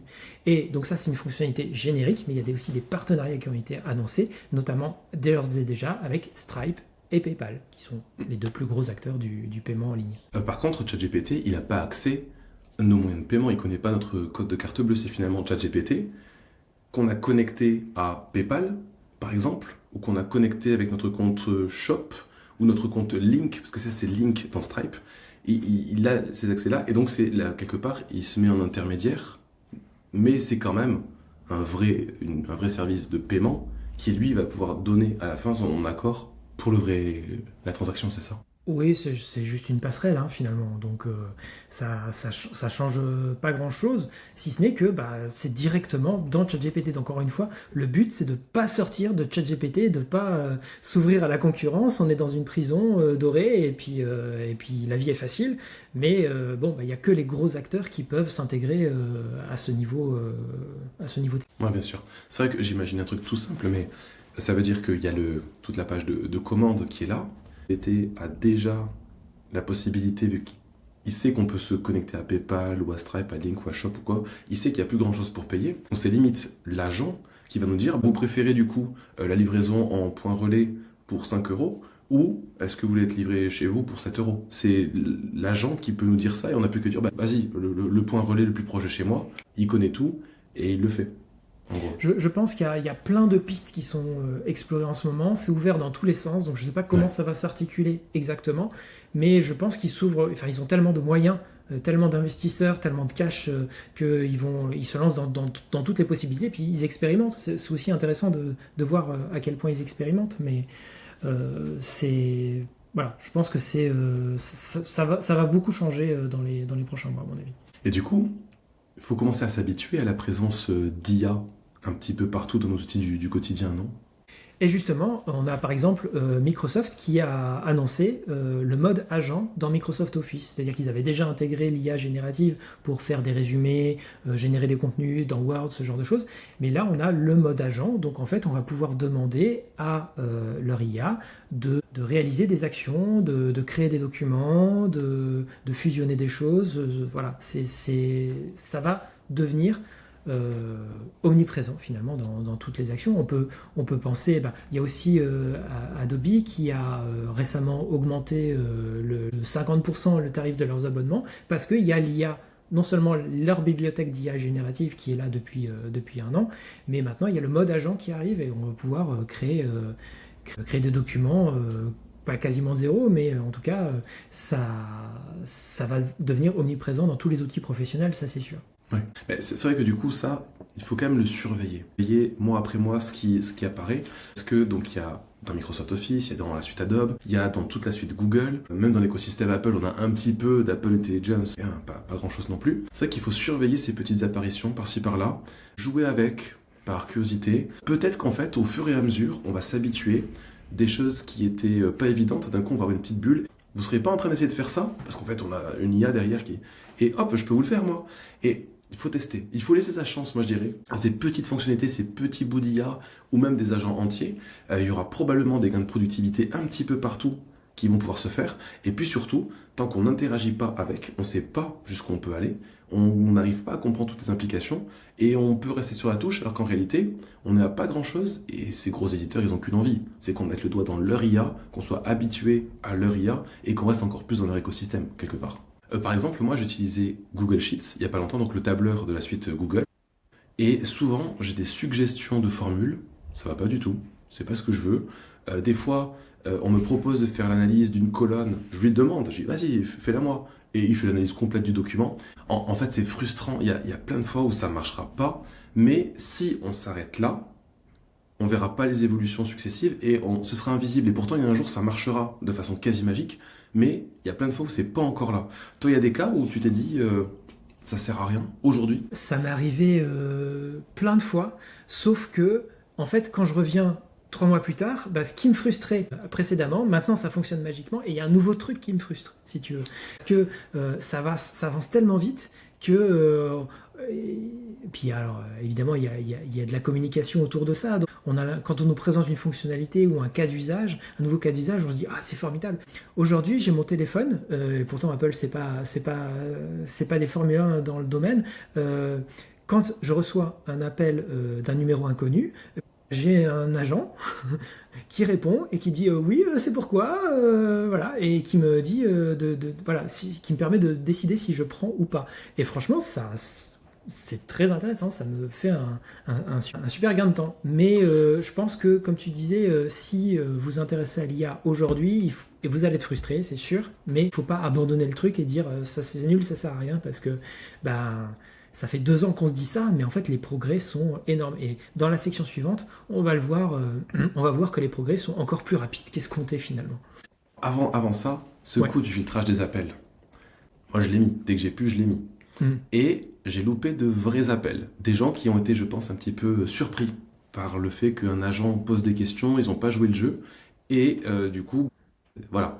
Donc je me suis dit, peut-être que c'est un petit peu trop tôt, peut-être que c'est un petit peu trop dur, je vais le désactiver. Aujourd'hui, 2 appels qui servaient absolument à rien, je les réactivé de suite. Voilà. Je préfère ma tranquillité, et tant pis, il faut que le monde évolue. Les livreurs, c'est les premiers concernés, eux, ils s'y sont déjà mis, ils vont nous dire, oui, c'est pour livrer tel colis ici et ça, très bien, allez-y. Tous les autres vont prendre le pli aussi.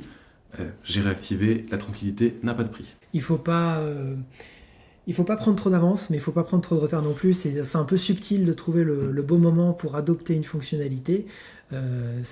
Faut au moins se tenir au courant. Par exemple, en écoutant la revue des chefs tous les mois et en mettant des pouces et des étoiles. C'est exactement ça le mode d'emploi, effectivement. Voilà, c'est ça. Donc pour aller directement maintenant du côté des modèles, les modèles en eux-mêmes, on a du côté de OpenAI, je parlais tout à l'heure de Adobe et de la génération de fichiers, d'images, de sons, de vidéos. On a OpenAI qui a annoncé Sora 2, donc c'est vraiment un bond en avant par rapport à Sora 1. Ils ont fait une comparaison avec ChatGPT, ils disent que c'est comme de passer de ChatGPT 1 à ChatGPT 4 ou 5, je sais plus, mais en tout cas, c'est plusieurs générations d'un coup. Ouais. Donc il y a un réalisme accru, et surtout il y a une fonctionnalité de deepfake qui s'appelle Cameo, où en fait on peut scanner un visage et une voix, et en fait ça va intégrer une personne physique dans un environnement fictif, totalement fictif, virtuel, avec la voix et le son. Un son, par exemple, s'il se passe quelque chose dans l'environnement, un train qui passe, ce genre de choses, ça va être synchronisé avec l'image, ça c'est une nouveauté, et la voix des personnages seront synchronisés avec les mouvements des lèvres, par exemple. Donc ça, c'est... on a vraiment fait un bond en termes de réalisme. D'ailleurs, ils ont mis un filigrane obligatoire parce que y a des risques quand même assez importants en termes de sécurité, communication aussi. Mais bon, un filigrane dans une vidéo, avec l'IA justement, avec une autre IA, c'est facile à retirer. Donc ça a beaucoup fait parler quand c'est sorti. Et d'ailleurs... Du coup, oui. Ça veut dire que potentiellement, je peux me scanner, je peux avoir ensuite une IA qui fait des vidéos à ma place. C'est ça l'usage ? Oui, tout à fait. D'ailleurs, je crois qu'il y a même une bibliothèque publique où en fait on peut se publier, on peut se rendre disponible pour des intégrations. Sam Altman l'a fait. Il y a plein de gens qui font des vidéos avec Sam Altman intégré dedans, et c'est pas du bidouillage, c'est fourni. Et justement, ils ont développé un réseau social qui s'appelle Sora, c'est la même chose, qui ressemble très fortement à Meta Vibes, qui a été annoncé quelques jours avant. Je vous l'apprends peut-être, mais chez Meta, il y a aussi une nouvelle plateforme qui s'appelle Vibes, qui est dédiée à la publication et au partage de vidéos générées par IA. Mais ça fait beaucoup moins de bruit. Et donc, je crois que c'est dans le cadre de ce réseau social qu'on peut mettre des modèles à disposition. Il n'y a pas forcément que des personnes humaines, je ne suis pas sûr. En tout cas, je crois deviner que tu me parles tu imagines une utilisation professionnelle. Pour l'instant, c'est purement récréatif, d'après ce que j'ai compris. Oui, donc en gros, parce qu'en plus, c'est des réseaux sociaux où on ne va consulter que de faux contenus. Normalement, sur le réseau social Sora, il n'y a que des vidéos produites par Sora. Alors après, euh, on peut se baser sur une vidéo... Enfin, tout est basé sur des prompts, normalement. Oui. Donc, normalement, 100% de ce qu'on voit est factice ou a été remixé, etc. Ok. Et du coup, on en est. C'est pas avec Sora 2 qu'on va pouvoir peut-être demain se dire, bah tiens, je travaille pour tel client, il manque d'images, et du coup, bah, je me verrais bien pas faire un shoot photo, mais prendre toutes les photos qu'il m'a déjà données et générer de nouvelles photos ultra réalistes qui vont pouvoir compléter ça. Alors, je dis ça, mais il faudra forcément une attribution, parce que s'il y a un filigrane dans Sora, c'est pas pour rien. Il me semble que le règlement sur l'intelligence artificielle nécessite cette transparence-là. Si on met une telle photo sur un site, il faut que on puisse voir que ça a été généré par IA si on veut être totalement transparent.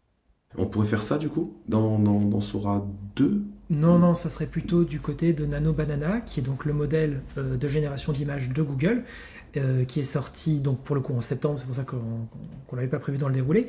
Mais ça, c'est vraiment, on est plus dans la retouche et le mix d'éléments que dans la génération pure, encore que il y avait des démos très impressionnantes où en fait on prenait un produit, un packshot de produit, donc un produit sur un fond blanc, et on va l'intégrer dans un environnement réaliste, par exemple sur une plage. Et au-delà, c'est pas juste un découpage, il va y avoir un recalcul automatique de toutes les sources de lumière qui vont être appliquées sur le produit. On va pouvoir disposer des personnages réels ou fictifs autour de cet élément, qui vont pas juste être à côté, mais qui vont interagir avec lui, qui vont poser, qui vont s'appuyer dessus, etc., de manière ultra réaliste. Il y avait, par exemple, pour vous donner un exemple d'un produit un peu plus complexe, il y avait un exemple d'une voiture qui était changée d'environnement, et donc en fait il fallait non seulement changer l'environnement autour, mais aussi celui qu'on voit à l'intérieur des vitres. Il faut changer toutes les réflexions sur la carrosserie, parce que l'environnement, les personnages autour se réfléchissent, etc. C'est vraiment ultra complexe par rapport à ce qu'on faisait l'année dernière ou même il y a 6 mois. Et aujourd'hui, c'est accessible. Et là, on est vraiment dans le cadre d'un usage qui est vraiment très intéressant d'un point de vue professionnel. Donc en gros, Sora, pas vraiment, mais si on veut faire quelque chose de professionnel, le modèle Nano Banana serait mieux. Ça me fait penser, nous on a un abonnement à FreePic qui nous permet d'avoir plein d'images libres de droit, ci et ça. Il y a des crédits. J'ai pas encore eu le temps, mais bientôt, je risque de faire des choses, peut-être même des miniatures pour YouTube comme ça. À voir. Ok. Bon, ça coûte cher, hein. C'est-à-dire que là, dans l'abonnement, on a 3 crédits par mois, quelque chose comme ça, alors que pour la génération d'images, on en a 100 fois plus. Donc ça, c'est gourmand, hein, mais il faut savoir que ça existe aussi. Et puis, ça peut nous dépanner dans certains cas, hein, puisque en tant que webmaster, avoir des contenus déjà textuels, c'est très compliqué, mais alors avoir des belles photos, parfois, c'est parfois impossible. On fait des sites moches parce qu'on n'a pas le choix. Ça, on ne peut pas faire des photos, enfin, jusqu'à présent en tout cas, on ne peut pas faire les photos à la place des clients. Je te laisse continuer, je vais chercher le nombre de crédits qu'on a pour faire des photos avec Nano Banana. Vas-y. Ok. Toujours du côté de Google, il y a un développement technologique qui, moi, me paraît très important.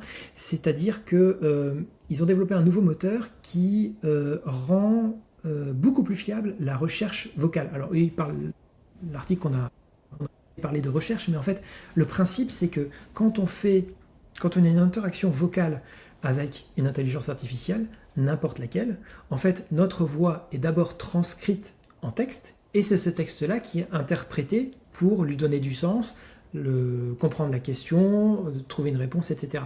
Donc, en fait, il y a une perte de sens parce que dans la transcription textuelle, on perd le rythme, l'intonation, peut-être pas des accents, mais dans certaines langues, c'est compliqué aussi il y a des homonymes qui changent de sens en fonction de l'intonation, ce genre de choses. Et donc, il y a une grosse perte de sens. Et donc, la requête est moins précise, puisque la requête, le sens de la requête a été perdu. Et donc là, ils ont développé une technologie où en fait, on se passe complètement de la transcription textuelle, on passe directement du son à la conversion en vecteur sémantique. Alors c'est comme ça que fonctionnent les IA, c'est-à-dire que c'est ces gros tableaux de chiffres en fait qui vont simuler un réseau de neurones si on veut, et donc en fait on va directement convertir un son en ce sens, et ça va largement augmenter la fiabilité des requêtes. Quand je dis ça va, il y a les études, il y a les papiers de recherche qui le prouvent, et ça devrait être adopté assez rapidement dans tous les cas d'usage, sur le web, pourquoi pas, mais surtout dans les applications, ce genre de choses. Moi qui suis habitué à faire des prompts très longs avec le micro dans ChatGPT par exemple, ce que tu me dis là, c'est que quand je vais appuyer sur envoyer, je ne vais pas avoir la retranscription textuelle. Potentiellement, cette étape va disparaître et j'aurai plutôt la réponse. Parce qu'en plus de ça, c'est vrai que nous qui sommes en France, on a du coup la retranscription textuelle, elle vaut ce qu'elle vaut, puis c'est peut-être même traduit pour arriver en vecteur sémantique. Est-ce que ça passe par l'anglais avant d'être traduit en vecteur? Il y a de la déperdition en fait à chaque fois et selon les langues ou... Je crois pas. D'accord. Je crois pas, je suis pas spécialiste de ça, j'avais pas prévu cette question, mais je pense que chaque information est traduite en sens directement. Ceci dit, c'est vrai qu'il y a tellement de langues, c'est peu probable, je sais pas. Ok, bon, du coup, on surveille ça et peut-être qu'un jour, on aura fini notre prompt de 1 minute 30 vocale, on fait envoyer et puis en fait, ça commence à apparaître sans même qu'on ait vérifié si ça avait été bien compris, c'est ça? Oui, c'est ça. Okay. En fait, les arguments pour la traduction sont les mêmes que ce qui est une transcription textuelle ou pas. En fait. Donc je pense que si la base d'entraînement, elle est que en anglais, il y a une traduction, que ce soit à la voix ou par le texte, quoi. Je pense que ça change rien. Ok. Et avant de te donner la parole pour la suite, nous avons droit à 120 crédits par mois de Google Nano Banana. Donc on peut faire 150 images, d'après ce que FreePic me dit, et on paye 16 € par mois. C'est lorsqu'on veut faire de la vidéo, du coup avec Google VO, Sora 2, choses comme ça. Là, les vidéos, on en a beaucoup, beaucoup moins. Mais pour des images, il y a les crédits qu'il faut, on va pouvoir essayer des choses. D'accord, ok. Bon, c'est intéressant de voir que FreePic nous abonne, entre guillemets, à plusieurs modèles. On peut choisir le modèle. C'est pas mal. Et donc, ça rejoint ce qu'on disait tout à l'heure sur le fait d'avoir le choix. Ça va être... J'ai l'impression qu'il n'y a pas... aujourd'hui, c'est un monde tellement nouveau qu'il n'y a pas tellement d'acteurs qui essaient de construire des silos absolument fermés. En tout cas, sauf si on s'appelle OpenAI. Oui, eux, ils ont un intérêt. Les autres, ils ont plutôt l'intérêt de dire venez chez nous parce qu'au moins vous aurez le choix. Et si ça évolue, on fait évoluer nous aussi ce qu'on vous propose. Mais ouais, en attendant, là, on se dit ok, j'ai plein de modèles différents et je vais faire des essais et je verrai du coup lequel est le plus crédible. Et ça se trouve, ça n'aurait pas été intéressant avant Google Nano Banana. Là, c'est là, on teste, c'est bien. Bon, on peut continuer comme ça et travailler nos habitudes. Dernière actu sur les modèles, et après on a quasiment terminé. Il y a une information importante. Je ne sais pas si vous connaissez, vous avez sans doute entendu parler de Claude, qui est donc un concurrent de OpenAI et les autres. Ils ont des moteurs, ils ont des modèles qui sont plus orientés vers la productivité et surtout la programmation. C'est surtout dans ce domaine-là qu'ils avaient une longueur d'avance. Et je peux vous dire qu'ils maintenant ils en ont peut-être plutôt deux qu'une. Ils ont plusieurs modèles. Le modèle expert, il s'appelle Sonnet. Et la version 4.5 qui est sortie en octobre. Et elle est considérée comme aujourd'hui la meilleure IA du monde. Alors, meilleure IA, ça ne veut pas dire grand-chose parce que il y a c'est compliqué de comparer des performances parce que selon les tâches, il y a des modèles qui sont meilleurs, d'autres tâches, il y a d'autres modèles qui sont meilleurs, etc. C'est difficile à comparer, mais il y a quelque chose de commun qui est de regarder combien de temps une IA peut travailler sur une même tâche. Ça se comptait en secondes encore en début 2024. Ça aboutit à des minutes et puis elle a des heures. Par exemple, GPT-5 et Opus 4, qui est un autre modèle de Claude d'Anthropic, ils peuvent travailler 7 heures sur une même tâche, ce qui est déjà énorme.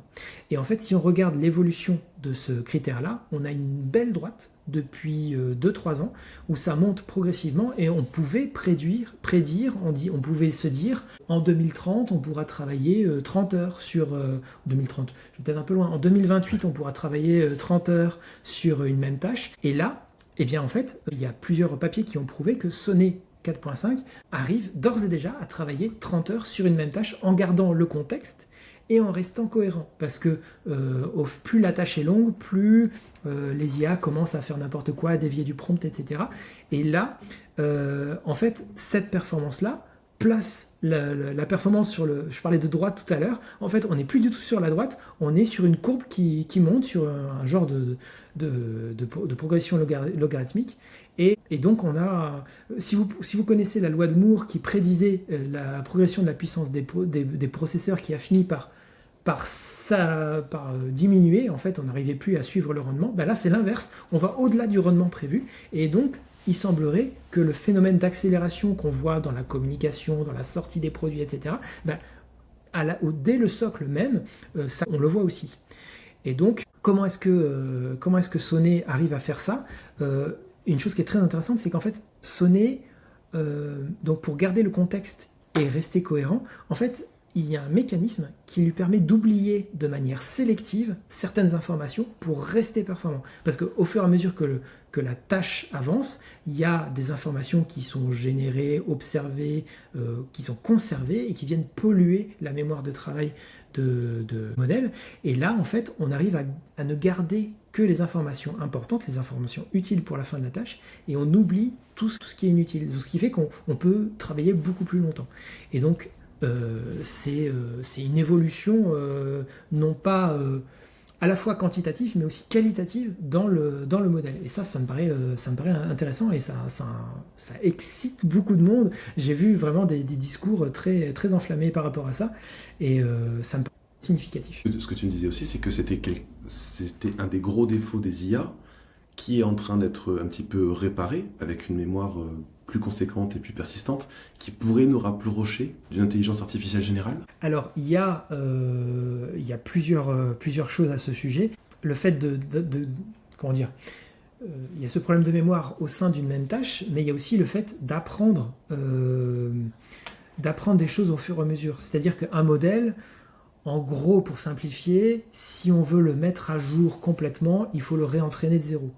Et donc, il y a des technologies où aujourd'hui, c'est pas, je ne sais pas si c'est anthropique, mais en fait, il y a des technologies qui font que aujourd'hui, on commence à savoir faire des modèles qui s'auto-améliorent au fil du temps, sans avoir ce phénomène de rupture catastrophique, je ne sais plus comment ça s'appelle, où en fait, les performances s'effondrent et ils commencent à raconter n'importe quoi parce qu'il est réécrit à la volée et les modèles, ils n'aiment pas ça pour l'instant. Et donc, effectivement, la question sous-jacente, c'est l'AGI, l'intelligence artificielle générale, qui est capable de faire n'importe quelle tâche un peu comme un humain, peut-être pas avec les mêmes résultats, peut-être dans certaines catégories avec des performances supérieures, etc. Mais on commence à se poser sérieusement la question, non pas de si ça va arriver, mais de quand est-ce que ça va arriver. Il y a un espèce de consensus scientifique dans la communauté vraiment des chercheurs, là je ne parle pas des éditeurs et des industriels, plutôt des chercheurs.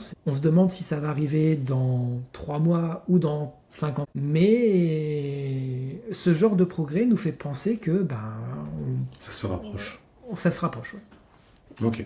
Bon, du coup, c'est un sujet très très gros, l'intelligence artificielle, d'autant plus si on va sur l'intelligence artificielle générale, mais il y a des conséquences sur l'emploi. Forcément. Tout à fait. Tout à fait. C'est un gros sujet de préoccupation en ce moment. Le grand public, en tout cas les législateurs même, commencent à s'en emparer parce que ce qui pouvait apparaître comme un gadget commence à faire peur. C'est le résultat de cette croissance accélérée dont on ne voit pas la fin. On se demande, au début ça faisait rire, ah oui, les robots vont prendre mon emploi. À savoir non seulement des inquiétudes légitimes, mais des signaux qui sont plus que des indices, qui sont vraiment des pertes d'emploi qu'on constate d'ores et déjà aujourd'hui. Et c'est un sujet important.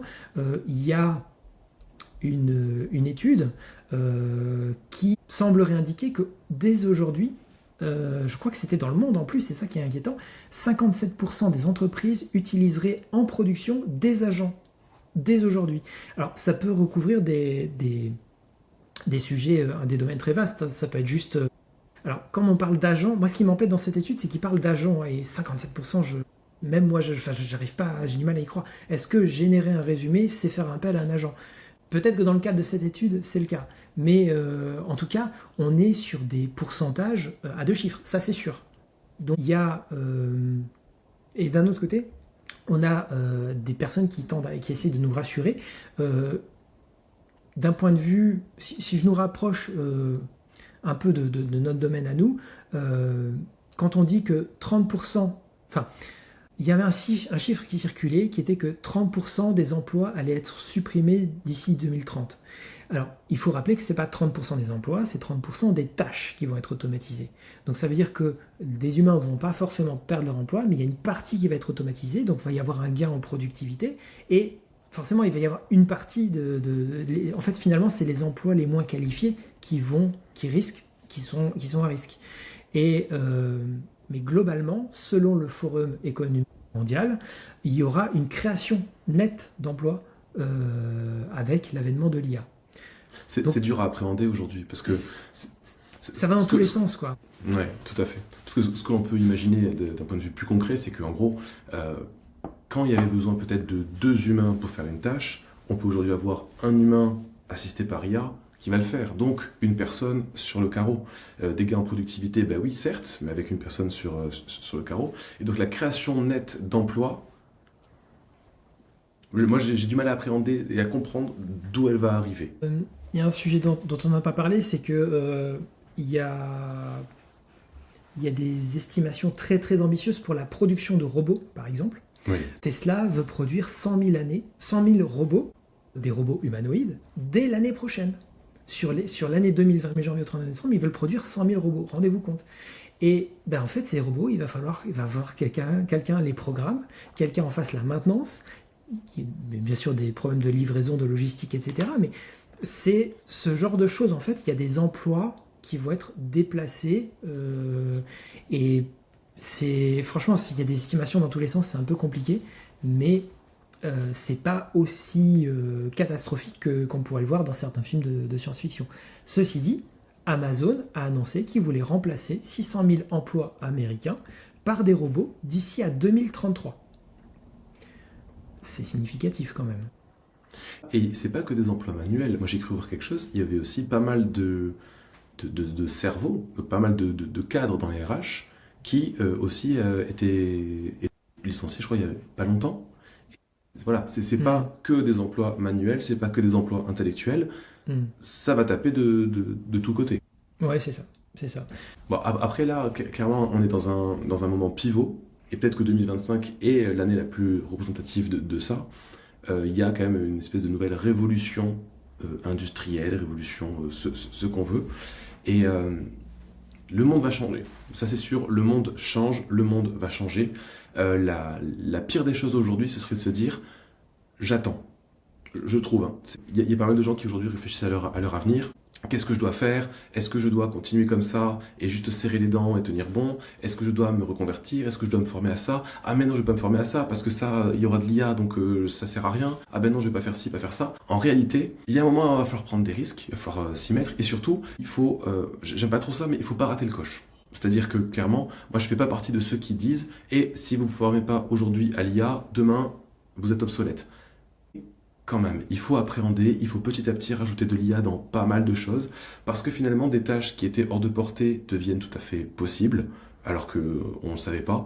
Moi je le vois, ne serait-ce que dans la formation WordPress, il y a de plus en plus de prompts, de plus en plus d'utilisation d'intelligence artificielle pour faire un travail de dingue tout seul en tant que webmaster, alors qu'il aurait fallu être une agence, peut-être, à une époque.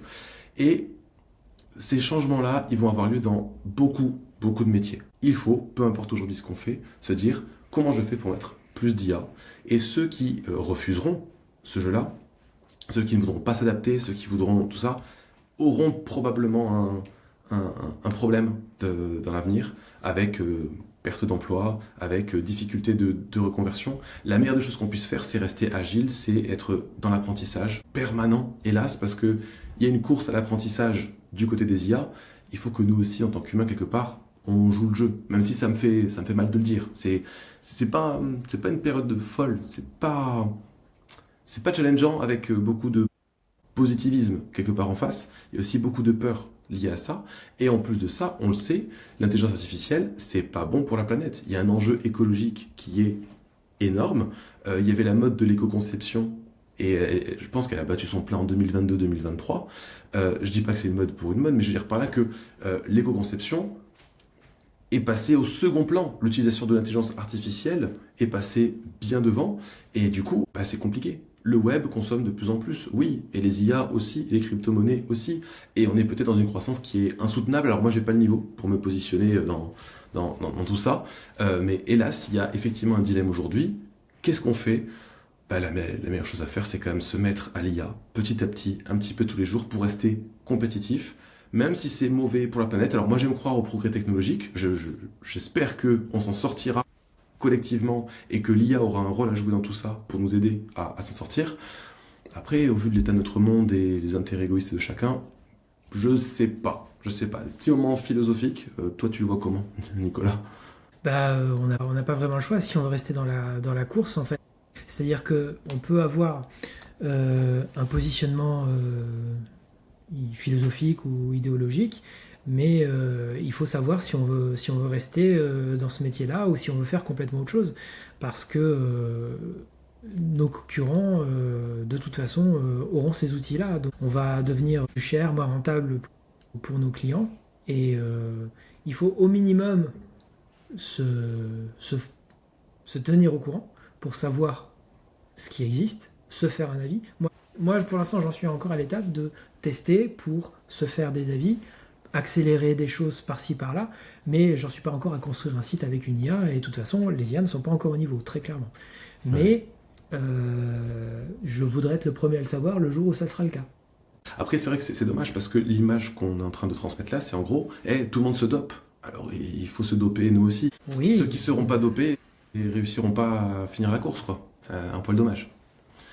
En parlant de course, tu voulais qu'on finisse avec un sujet autour de la France, Tour de France. Oui, allez, on parle pas d'IA, on change de sujet. Les seuils de TVA, ce qui est un grand débat de la loi de finances 2025, je crois, qui a été repoussé avec beaucoup de drama, des allers-retours dans tous les sens, etc. Bon, eh bien, ça a été remis sur le tapis dans le cadre de la loi de finances 2026, et bonne nouvelle, ça a été définitivement annulé. C'est-à-dire que les seuils qui prévalaient en 2024 et donc en 2024 restent actifs. Enfin, ça ne bouge pas. Oui, il y avait la révolution annoncée, il y avait le fait que le BTP allait peut-être, lui, voir son seuil de TVA abaisser, il y avait plein de choses dans tous les sens et tout ça. Je crois que tout ça s'est annulé. La seule modification, c'est positif. C'est-à-dire que si on dépassait le seuil majoré en cours d'année, en fait, toutes les factures du mois en cours étaient rétroactivement soumises à la TVA. Ça supposait de refaire les factures, de les envoyer aux clients, donc soit d'avaler la différence, de prendre pour soi la différence et de perdre de l'argent sur nos prestations, soit de demander à nos clients qui ont déjà reçu des factures, peut-être même déjà réglé des prestations, en fait, de revenir vers eux et de leur dire en fait c'était 20% plus cher. Dans tous les cas, c'est difficile à avaler. Donc là, à partir de 2026, du jour de dépassement, seulement les nouvelles factures qui sont soumises à TVA, donc il n'y a pas de rétroactivité, donc ça va dans le bon sens. Mais c'est mineur parce que ça arrive qu'une seule fois dans une vie normalement d'une entreprise, ce dépassement, et en plus, normalement, on peut l'anticiper de manière assez précise, donc bon, ça évite une gymnastique, quoi. Il y a 10 ans, je crois que j'ai dû faire ça. Et effectivement, il y avait des factures, admettons, à 100 €. Le 100 € hors taxe n'était plus du 100 € hors taxe, c'était devenu du 100 € TTC. Et en plus, les factures qui avaient été émises automatiquement par WooCommerce à l'époque, j'avais dû toutes me les retaper. Et si et ça, c'était... Oui, c'était lourd. Donc, si tu me dis, ce truc-là, c'est bon, dorénavant, ça se passera plus comme ça, tant mieux. Mais effectivement, quand même, plus on est au courant, plus on arrive à anticiper, et mieux c'est. Par exemple, quand on est un freelance, autant utiliser un bon logiciel de facturation bien fait. Nous, on recommande Abi. Ils font et la facturation et la comptabilité, c'est ça qui leur permet, et les déclarations, c'est ce qui leur permet d'avoir une vision vraiment globale de l'activité du freelance, et qui permet de savoir que là, le dépassement, il arrive. Là, le dépassement, il est là. Et c'est limite, le logiciel ne laisse pas le choix. Il nous dit, à partir de demain, toutes vos factures, il y aura de la TVA. Ok, pourquoi pas. À ce sujet, on a un code promo exclusif pour Abi dans la formation freelance. Nous, on ne touche pas de commission dessus, mais c'est pour vous dire que voilà, il y a de bons outils qui existent et quelque part, il faut qu'ils nous accompagnent dans le lancement d'une activité freelance, dans la croissance. Et nous, quand on trouve de bons outils, moi j'ai été bluffé. Je trouve que quand des éditeurs communiquent trop en fond des caisses, moi à chaque fois, je suis sur la réserve.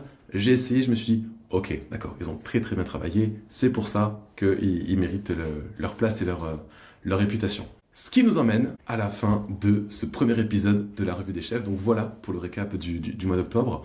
On espère que ce partage de veille vous a plu, que vous avez découvert des choses qui sont actionnables surtout, mais aussi que vous vous êtes dit « Ah tiens, ce truc-là, ça arrive. Ah, ce truc-là, c'est plus proche que prévu. » Voilà, toutes ces questions et toutes ces idées-là, on espère qu'elles vont vous aider à grandir.